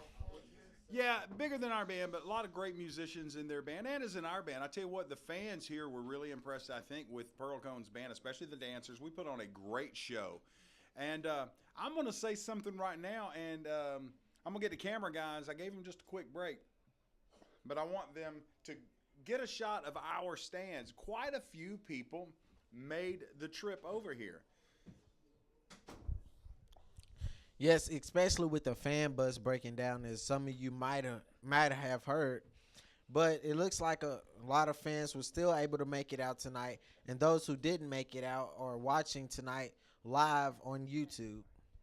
I was just now a few minutes ago talking to a couple of the officials up here in the booth that take care of the clock and the scoreboard, and we were talking about UNA. University of North Alabama is here, and I would like to say a shout out to a senior from last year at Pearl who is now at UNA, Treasure West, whose brother Charles is playing tonight. Treasure was one of my star students last year. She's going to UNA. Marine biology is her major, and I think she's here actually at the game, but hopefully she will watch this when she gets home tonight. Talk about UNA, what a great football program here. I don't know that we've sent any players here, but some players would be fortunate to come to UNA and play a success. Division II, I forgot how many championships. I mean, we're talking 3 championships, and they're playing well this year as well. Most definitely. Hopefully, and I just want to throw in, hopefully, making it into our last 3 quarters and also second half, Pearl will be able to make more points, as only 7 points were on the scoreboard for Pearl so far. So hopefully we can do a better job at that.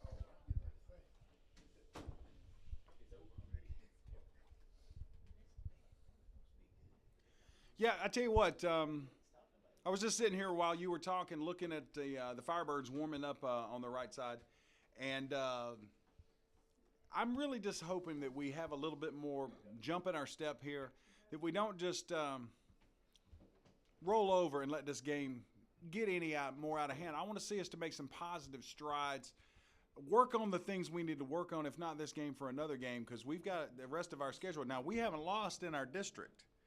And let's be honest, this is a tough thing to do, to travel as a high school team, to travel 3.5 hours on a bus, leave school, get here, have to get dressed on the bus, come out, warm up real fast and play. It's a tough thing to do. So we don't want to be too harsh on the players. We want to make sure, though, that tonight they come out and try to make something positive happen here in this second half. Yeah, especially since when they did get here, they were already the Trojans band were already doing the national anthem and all the stuff they had tonight. And Pearl didn't get enough time, as they usually do, to start warming up, getting their legs all rowdy up, and getting their blood circulating. But hopefully the first half was enough time to see the play that the Trojans have to bring tonight, and hopefully we can do better on our defense and offensive plays as what we've been doing before. I tell you the other thing I'm impressed with here at Muscle Shoals, and we talked a little bit about it before the game. This is my hometown. I went to a high school outside of town called Central Heights, and I've actually played against Muscle Shoals both in football, baseball, and wrestling. And this is a sports high school. They take their sporting activities, every one of them. I saw one of the best basketball games I can ever recall was actually the Muscle Shoals girls back when I went in high school back in the late 70s. But I saw a game that just impressed me to no end. They were fighting just tooth and nail for the win. They take sports serious down here. You can tell the effort they've put in with alumni and everything to put this stadium together. Great field, great facilities up here in the press box. We were all kind of laughing. Our broadcast team was just looking over, and when the game started, we were all shocked to see they have a jumbotron on the scoreboard down in the end zone, and we got used to one of those at the Vandy Stadium game we played at, but this is really a nice place to come to. Especially since I also heard that they have an indoor field for when it's rainy days, and they also use it for practice. So that's great to have two fields in case it does rain or snow or something. Well, actually, Dion, not to correct you, but their indoor facility is just a practice facility. I believe it's 50 yards. It's kind of similar to the Titans facility. Now, the Titans facility is tall enough that you can kick and do everything. Now, theirs is a large building, but they can do a lot of work in that building when it's too sloppy to be outside. They have a great weight program here. They don't have a great football team here. What they have is a great football program. Yes, I would have to agree with you on that one, as their players are able to get out on the field, do what they have to do, and not be sloppy with it. And their defense is just great with getting to where they need to be, tackling players, and so is their offense. But hopefully this time Pearl can change it around and show some grit in what they have to do tonight.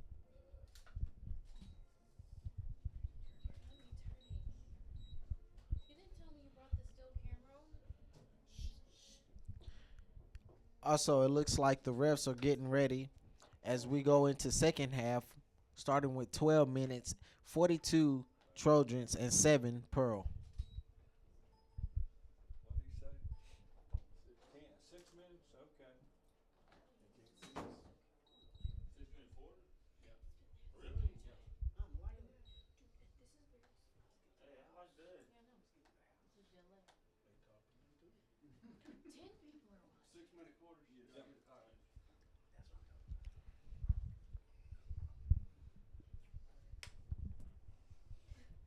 Looks like instead of 12 minutes, it'll actually be 6-minute quarters this time, which would be nice. Hopefully, Pearl does not get offended by the time and will be able to still come in and do some work tonight.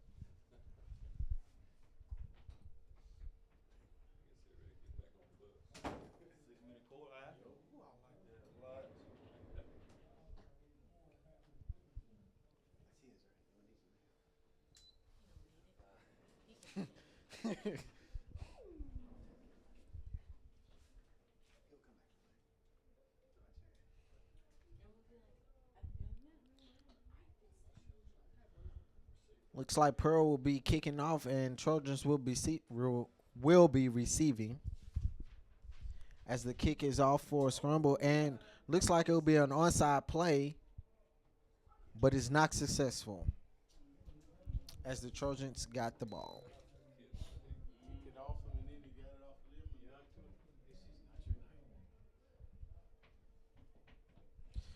Usually Pearl is real great with making those onside plays, but it looks like that was a mistake and it bounced off the player, and the player was actually able to come back and receive the ball anyway.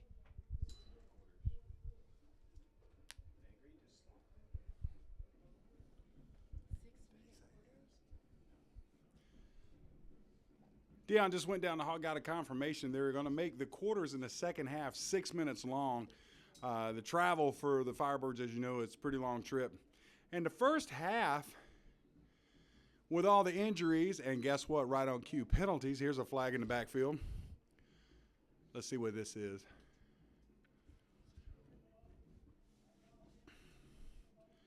Hey, an illegal shift on the Trojans. Haven't seen many flags on the Trojans.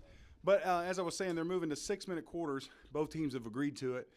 And that'll let the Firebirds get home at a reasonable hour, so to speak.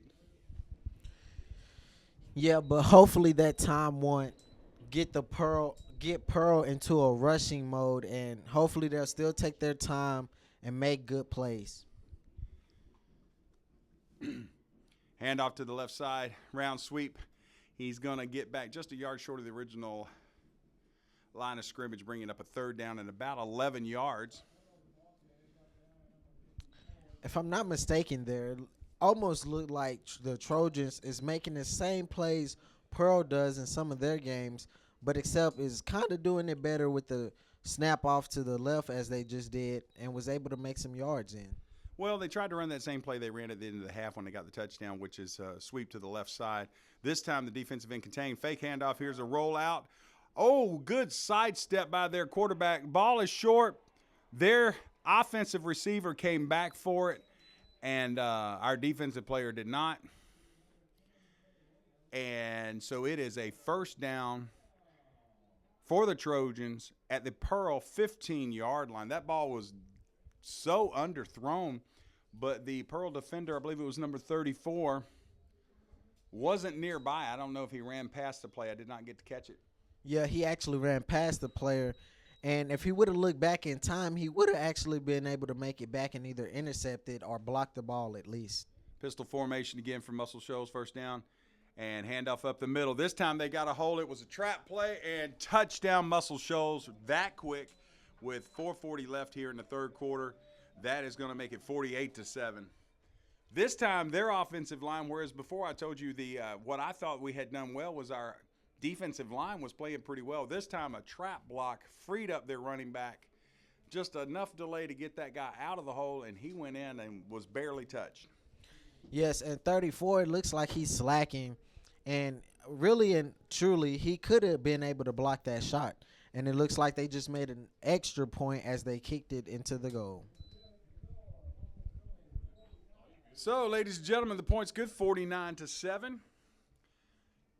And the Trojans will kick off one more time. Haven't heard an injury report on the Pearl players. A couple players on the bench. I see a couple still stretching out, but nobody on crutches, which is a good sign. We saw that last week as Charles was with the ankle injury.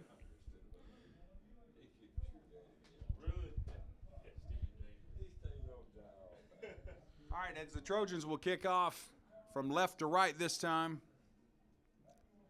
4:40 left here in the third.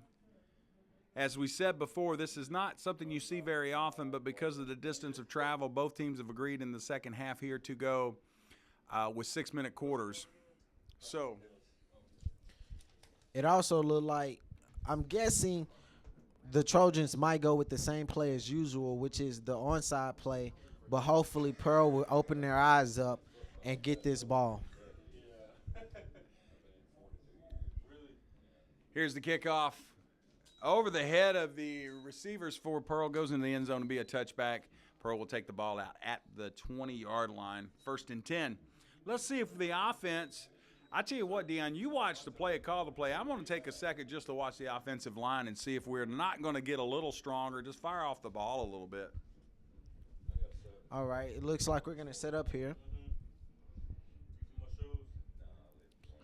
as Pearl gets ready to defend.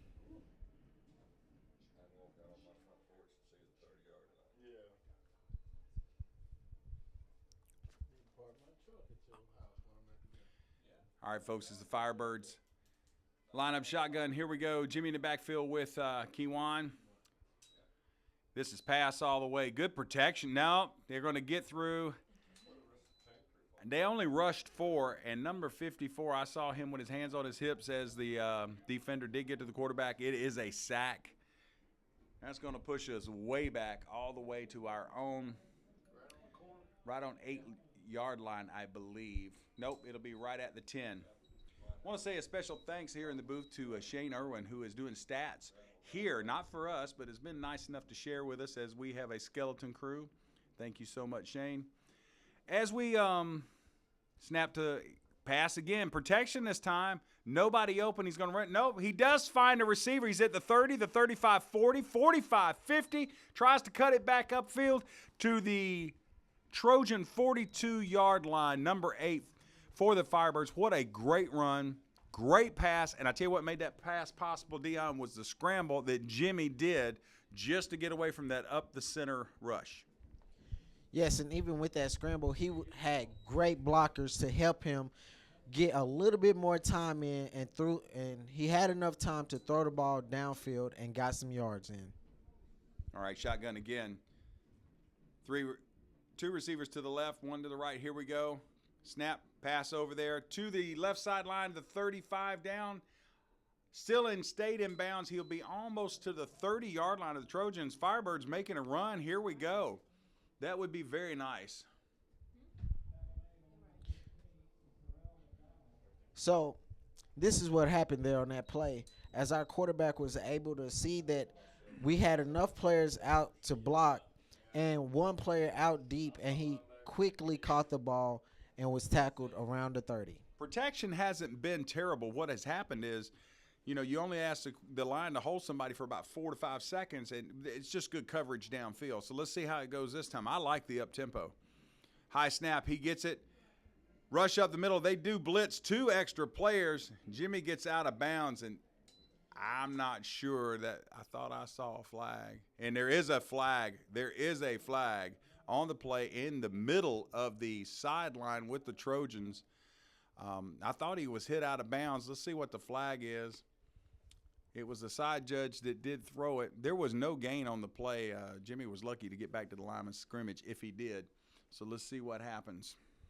It also looked like there was some tension over there in the crowds with the football team when that did happen. It looked like, number one, for the Trojans tried to come up and pick a fight with one of our players. Well, it's always heated on the field. Sometimes it was a personal foul, it'll be a 15-yarder, and it's going to be automatic first down. So whatever they saw down on the sideline, we didn't. The refs got what they thought was the right call. And good news for the Firebirds. We've got the ball deep in Trojan territory, the ball all the way down to the 23-yard line. Check that, the 24-yard line. We've got kind of a long pistol formation running back behind Jimmy. That is Kiwan. Splits on both sides. Pass. Wide open. He should have ran that ball.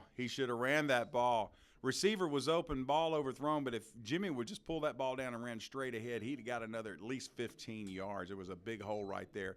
That comes with experience. Yes, Jimmy did have enough space right there to make it down to the 15 because Pearl was able to actually block off and hold off the Trojans with enough time. And when he threw the ball, it was a quick miscommunication out there, and the ball was lost. Yeah, he just overthrew him. Just let him a little bit too much. Hard to throw when you're on the run. Like I said, he should have just pulled it down and around. He could have ran for a first down at least. Here we go. Snap again. Rushing 5. He's going to sidestep, get a little hold, another hold back up to the 20. So a gain of about 4, maybe 5 yards on that. And that's what I'm talking about. Use your legs to create a little offense sometimes. Yes. Jimmy that time was smart enough to not throw the ball because he did not have any time, and he ran down and was quickly snapped at the 20. Hopefully we can make something like that happen again. As we get back, here is shotgun one more time. Hard count, did not draw anybody off. Firebirds will look over for a play. The 2 left side receivers are going to swap places. Twins on both sides. Kiwan in the backfield. Here's a snap. Blitz. Quick screen pass, and he drops it. If he'd have grabbed that ball, he could have got at least for the first down. Now, here we go, folks. I believe that's going to bring up 4th down and maybe 6 yards. So what have you got to lose? Our kicker is not – that would be at least 35-yard field goal. I don't think he's got that in him, so probably going to go for it. And why not, down 49-7. 1:55 left here in the third quarter. 34 is usually good with catching the balls. I don't know how he slipped up on that play.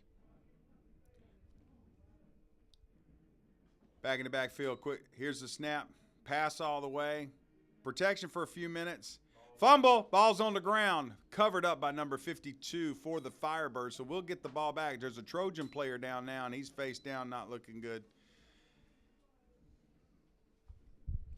Looks like that was a hard hit right there with the Trojan player.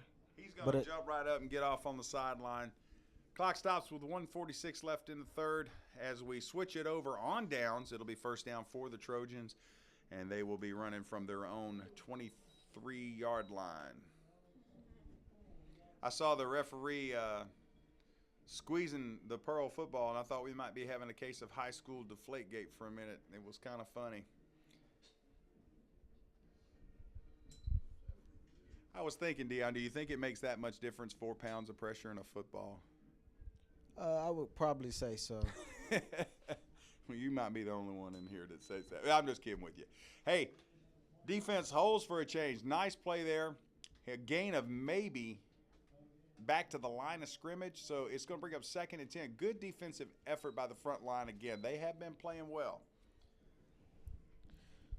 Looks like our defense and offensive plays are getting a little better here Hopefully they can get a lot better.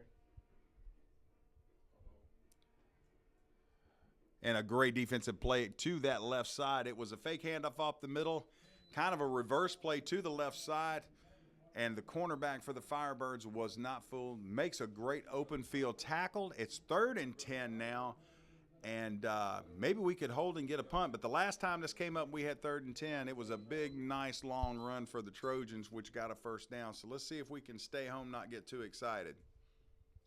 They definitely need to watch out for these quick snaps and short throws as well. Up the middle, and just like before, a bigger run than we ever hoped for. So that is going to be 4th down now and maybe a yard to go. A good run up the middle. Not sure what happened to the linebackers there. I'm looking at Antoine Malone. He seems to be limping maybe a hair himself. We've had a couple of injuries for the Firebirds. We don't want to lose nobody. It also looks like the Trojans are starting to push more through the middle than they are throwing the ball. Well, it looks like it's going to be a timeout. No, they're going to let the clock run out for time down to the 4th quarter. I tell you what, we'll take a break with them and be back with the 4th quarter here from Muscle Shoals, Alabama. I'm Todd Young with Deion Golston. We'll be right back in just a moment. Welcome everybody to Firebird. Spend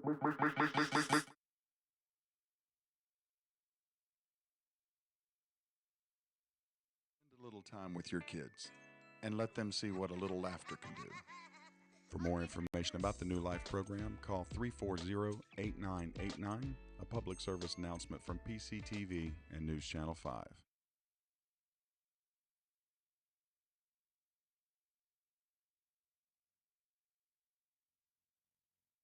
Folks, here we go back for you with the 4th quarter, 49-7, and the good news is the Trojans only scored 7 points in a quarter. Of course, it was a 6-minute quarter, so I tell you what, I do see some positives happen since halftime. I can't say enough. The front four defensively for the Firebirds have played a pretty good ball game. Relatively speaking, there's not been much up the middle. A couple of trap plays did pretty well, but right now we look like we're trying to block. No, up the middle, and he is not going to get the first down. It was a fake punt, and the Firebirds were not fooled. I am really surprised they tried that with 10 men on the line of scrimmage for the Firebirds, but, see what could happen. So the Firebirds, Deion, take over on downs. They will have 1st and 10 on the Trojan 33-yard line, so great field position. Let's put some points on the board. Yeah, hopefully we can pull more defensive plays like that and just keep our eyes on the ball and be able to just block every time and not let them get any further than what they have been. All right, here we go, folks. We got 3 receivers to the right, 1 to the left. Maybe they're trying to get some isolation over there. Kiwan in the backfield with Jimmy, and here is a snap. Oh, over. That's 5 yards. Hard count. That is the second, I believe, offsides on the Trojan defense. Been a lot of penalties, and as bad as we've played, there's been a lot of penalties on Muscle Shoals as well. Like I said earlier, sometimes when you get a big lead, you get a little sloppy too. But Muscle Shoals got a tough schedule left ahead of them. I think they need to keep their minds on the game as well. Still trips to the right side, 1 to the left. Here's a snap pass all the way. Yes, it was an isolation play. Deep ball to the end zone. I think he caught it. Touchdown, Firebirds. How about that, Deion? That was actually a good play. Man, I wish we had a playback right now. But he was able to make it all the way down to the end zone and waited for the pass. Even though he had a player on him, he was still able to catch the ball and get us a point on the board. Defensively, good coverage. He was right in our face. Number 8 for the Firebirds just out-leaped him. Went up in the air, pulled it down, landed flat on his back, but held on to the ball in the back of the end zone. Touchdown, Firebirds. So now 49-13 with 5:44 to go. Here's the extra point. And nice kick there. So it is 49-14. I told you, we just needed some positive things to carry us over for the drive home, get us ready for next week. And very impressed. Good drive. I mean, good defense set that up. We held them on 4 downs when they tried to go for the Fake punt, we held them. It was only a yard to go, and we still held them. Great job, Firebirds, and they get the touchdown out of it. Even though we are behind with 14 points, hopefully we can still, go home knowing that we had a great fight tonight and be able to go into next game putting in another great fight. Folks, I tell you what, wonderful facility. Bringing my crew down here, we stopped and had a burger. It was kind of fun to watch the guys. Hadn't been to Five Guys before, so they got fed really well. At least my crew did. And to come here and do a ball game, there's nothing better. Friday night football, it's just kind of a tradition, both in Tennessee and in Alabama. Let's see what happens with the kickoff as the Firebirds will send it down from their 40.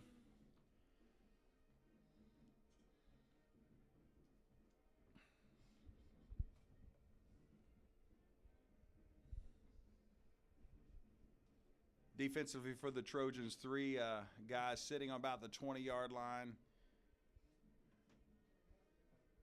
Pooch kick, and it goes out of bounds at the 25. That'll bring out a flag. The 50-11th of the night. That's a word in Alabama. We call that 50-11. Usually 84, our kicker, usually is good with kicking the ball down the field and not getting it out of bounds like he just did before. Deon, I'll tell you something funny. When I played football, our kickers didn't kick soccer style. I don't think there's anybody up here still old enough to remember when they put the strap around their toe and bent it backwards. It went straighter, just not as far.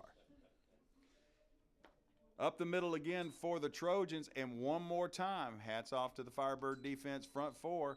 Big number 72 tackled him right there at the line of scrimmage, maybe a half a yard. So good job, Firebird. Second down, 9.5 to go. Let's see if we can get another stop for the defense. Hopefully we can. I think we can get another stop, actually, because we're starting to wake up here, making better blocks and defending better than what we were doing first half. As he makes it over, and we were actually able to, able to tackle him. Looks like one of our players were actually able to dive in, catch onto his foot, and keep him from throwing the ball. Then he actually got away, but two more players came in from Pearl and got him down. Yeah, three-yard loss on that play. Third and about 13. Great defensive series for the Firebirds. I'm sure the Trojans have got some of their second and third string guys in there to get a little bit of time and experience, because that's going to come in necessary when they play some of their big rivals later in the season. So, with 4:34 here left in the ball game, 49-14, the Trojans lead, and Firebirds showing a four-man front. Speed sweep to the right side. He's going to get tripped up behind, right at the line of scrimmage again. So call it 4th down and 12 now. Great job stringing that out by the Firebird defense. Yes, our defense was able to keep them back and get into the quarterback's face and keep him from getting anywhere with that ball. So 4th down. Trojans in position to punt. What do you think the odds of a fake this time are? Most likely they're not going to fake it, knowing that Pearl is able to watch their plays now and know what they're going to do next. Well, I don't know about knowing, but here we go. We got one guy deep for the Firebirds. A little bit of a high snap, brings it down. Here's the punt. Nice-looking punt from the Trojan kicker, and the ball's going to roll some more way down there. What in the world was the Firebird player doing? If that would have rolled over and hit his foot, and now a flag on number 23 for the Firebirds. Number 42 from the Trojans, I'm told by the staff here. 42 from the Pearl team actually did the first push. 3 officials standing there, so number 23 was the one that would not leave even when the referee was pushing against him, so that might get him ejected. Let's see what the referee says.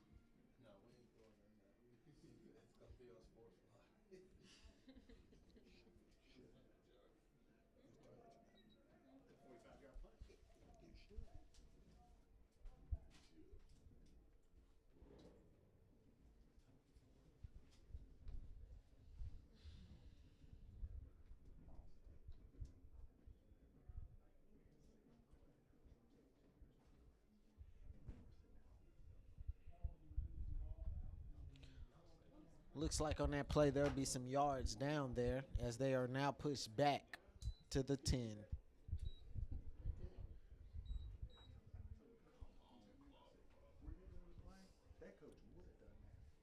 Here's the set back here.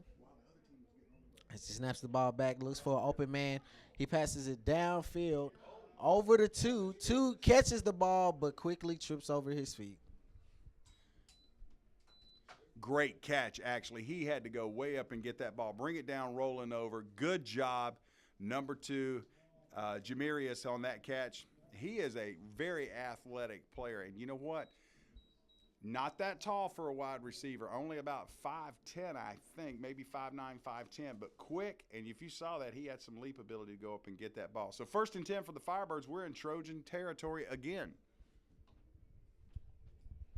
Looks like we're doing real good with getting the ball, with throwing the ball down the field without slipping up and missing it and making complete catches this time. Yep, a little bit of timeout going on here. The referees are confiding about something. 3:16 here left in the game. It'd be really nice to get one more score on the scoreboard for the Firebirds before we make that 3-hour drive.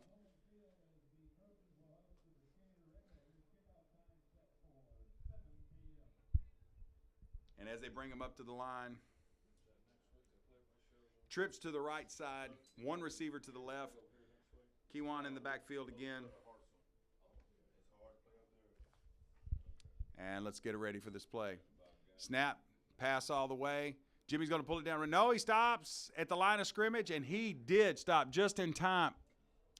I don't know. That was a flag, I thought. I saw the referee reach for his pocket and then didn't do it. It was so funny. Yeah, it looks like that player had reached over his head there and banged on his head before blocking the ball, but no flag was called, as we said before.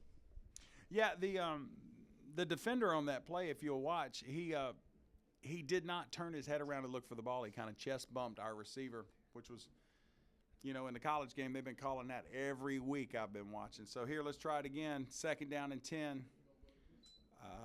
Twins on each side. And one more time, there's that slant, but it's well covered this time. A little bit of pressure coming. Jimmy's got now room. Wide open. Touchdown Firebirds. Yes, it is. Everybody thought Jimmy was going to run the ball, and then he stopped just short of the line of scrimmage, threw a bomb right down the middle. Perfect strike. Touchdown Firebirds. That's what I said. We needed one more good score. Yeah, Jimmy had to quickly make a play as he saw that it was 2 men on his left and one coming in straight at him, so he had to quickly throw the ball as there was an open man heading towards the end zone. So with 2:56 here left in the game, 49-20. If the point is good, it'll make it 21. You got to feel a little bit better about your night. It's a fake. He runs up the middle, right into the middle of the pack. I have no idea what that was about.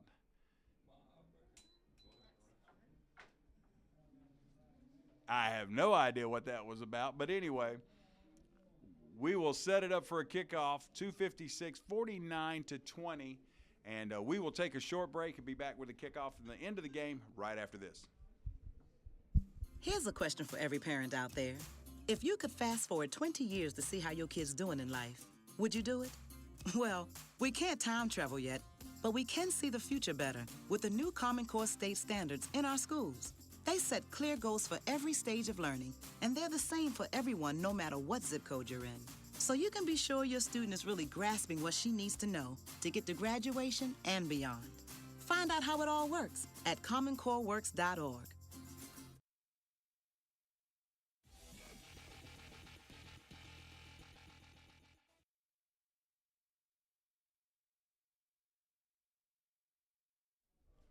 Well, Dion, checking with Mr. Shane here, got some stats that's going to surprise you. If you want to look at a positive, look at our quarterback, which I know was a question mark at the beginning of the season.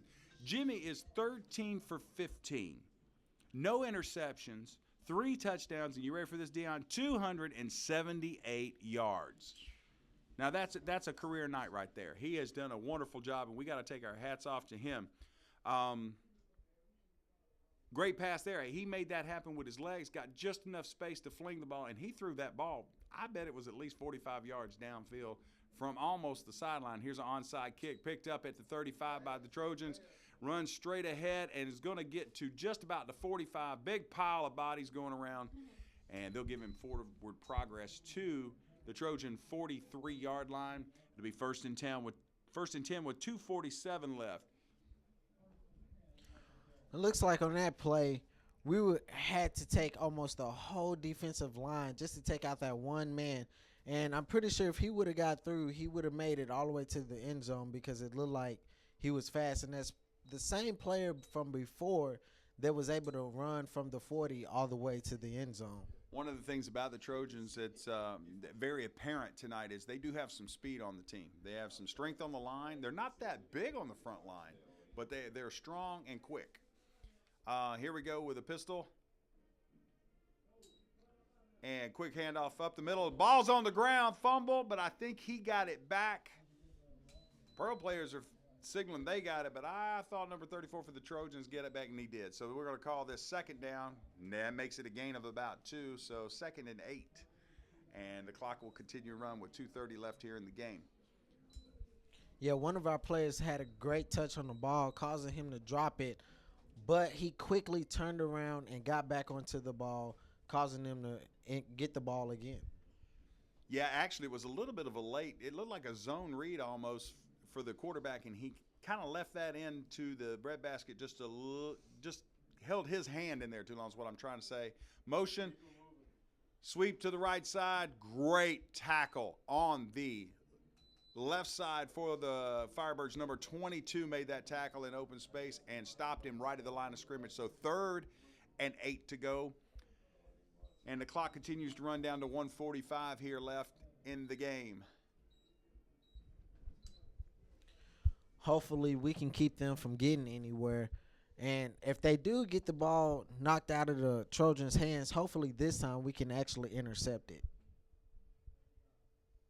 Well, I kind of doubt you're going to see a pass play from Muscle Shoals. I mean, they've surprised with an onside kick when I didn't think they were going to do it. But let's see what happens. It looks more like a run formation. Here's the snap, motion to the left, up the middle again, dodges a few people, and picks up maybe 2, maybe 3 yards. So it will bring up 4th down at about 5. And let's see if they're going to punt it away with 1 minute left. If they punt it, they take all the time on the play clock. We get real close to the end of the game anyway, but here comes the punt unit. Firebirds might get one try at it, but it's not going to make really any difference. But let's see what happens.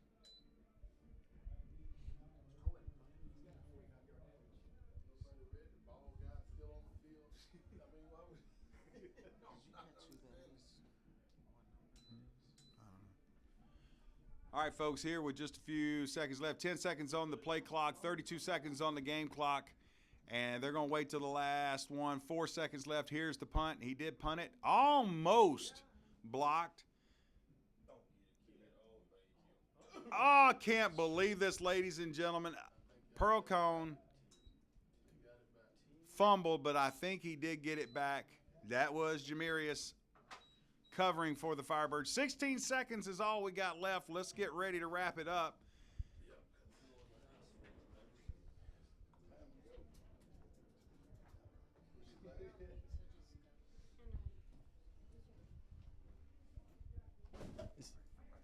It's now 16 seconds left. 49 Trojans leading, 20 Pearl. He made another.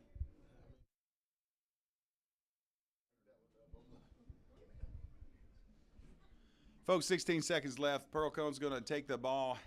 Let's see if they try one more pass down the field to see if they try to score one more time. Snap, receivers everywhere. One right in the middle of the field open. He didn't see him. He's going to be not sacked. He's still free and still running. Good block picked up there. He should have thrown it away instead of wasting. 3 seconds on the clock. Intercepted. Muscle Shoals still on his feet. He's going to be tackled at the 29-yard line as time runs out, Dion. Let me say this. I got to say this. At least we did not lose complete faith. They still kept their heads up, played hard in the second half. and got some points on the board. 49-20, the final score. Dion, what's your final thoughts? Well, at least they didn't do like how they have been doing last games, where when points were made and they didn't have any, they didn't keep their heads down. They brought their heads up and were able to correct the plays that they were mistaken on, and was able to just make end zones, get first downs, and stop making those flag plays as well. You know what? Let's go ahead and do this, guys. Let's pick our player of the game. Thank you, Shay. We want to say thanks to the Muscle Shoals crew that was up here with us so much for being so kind to us. It was a wonderful time. I want to say this, our player of the game, I got to say Jimmy Farrell. 300 yards after that last pass, 301 I think. 301, no interceptions, 3 touchdowns. He played a great game, and he had to scramble for it. He had to work very hard for it. Yeah, Jimmy Farrell is usually the top player. As previous games, he has been keeping up with his passings and getting high-ranked passes as well. I'm going to tell you something about Muscle Shoals while I was still here. I know it's my hometown, and I'm very proud to be from here. Great group of people as they were just shaking hands across the field, even their cheerleaders getting involved. Very happy to be a part here. Had a great time. Dion, I tell you what, let's send it back home. And next week, maybe the Firebirds can come back with a win. That's all for tonight, and we'll see you next time.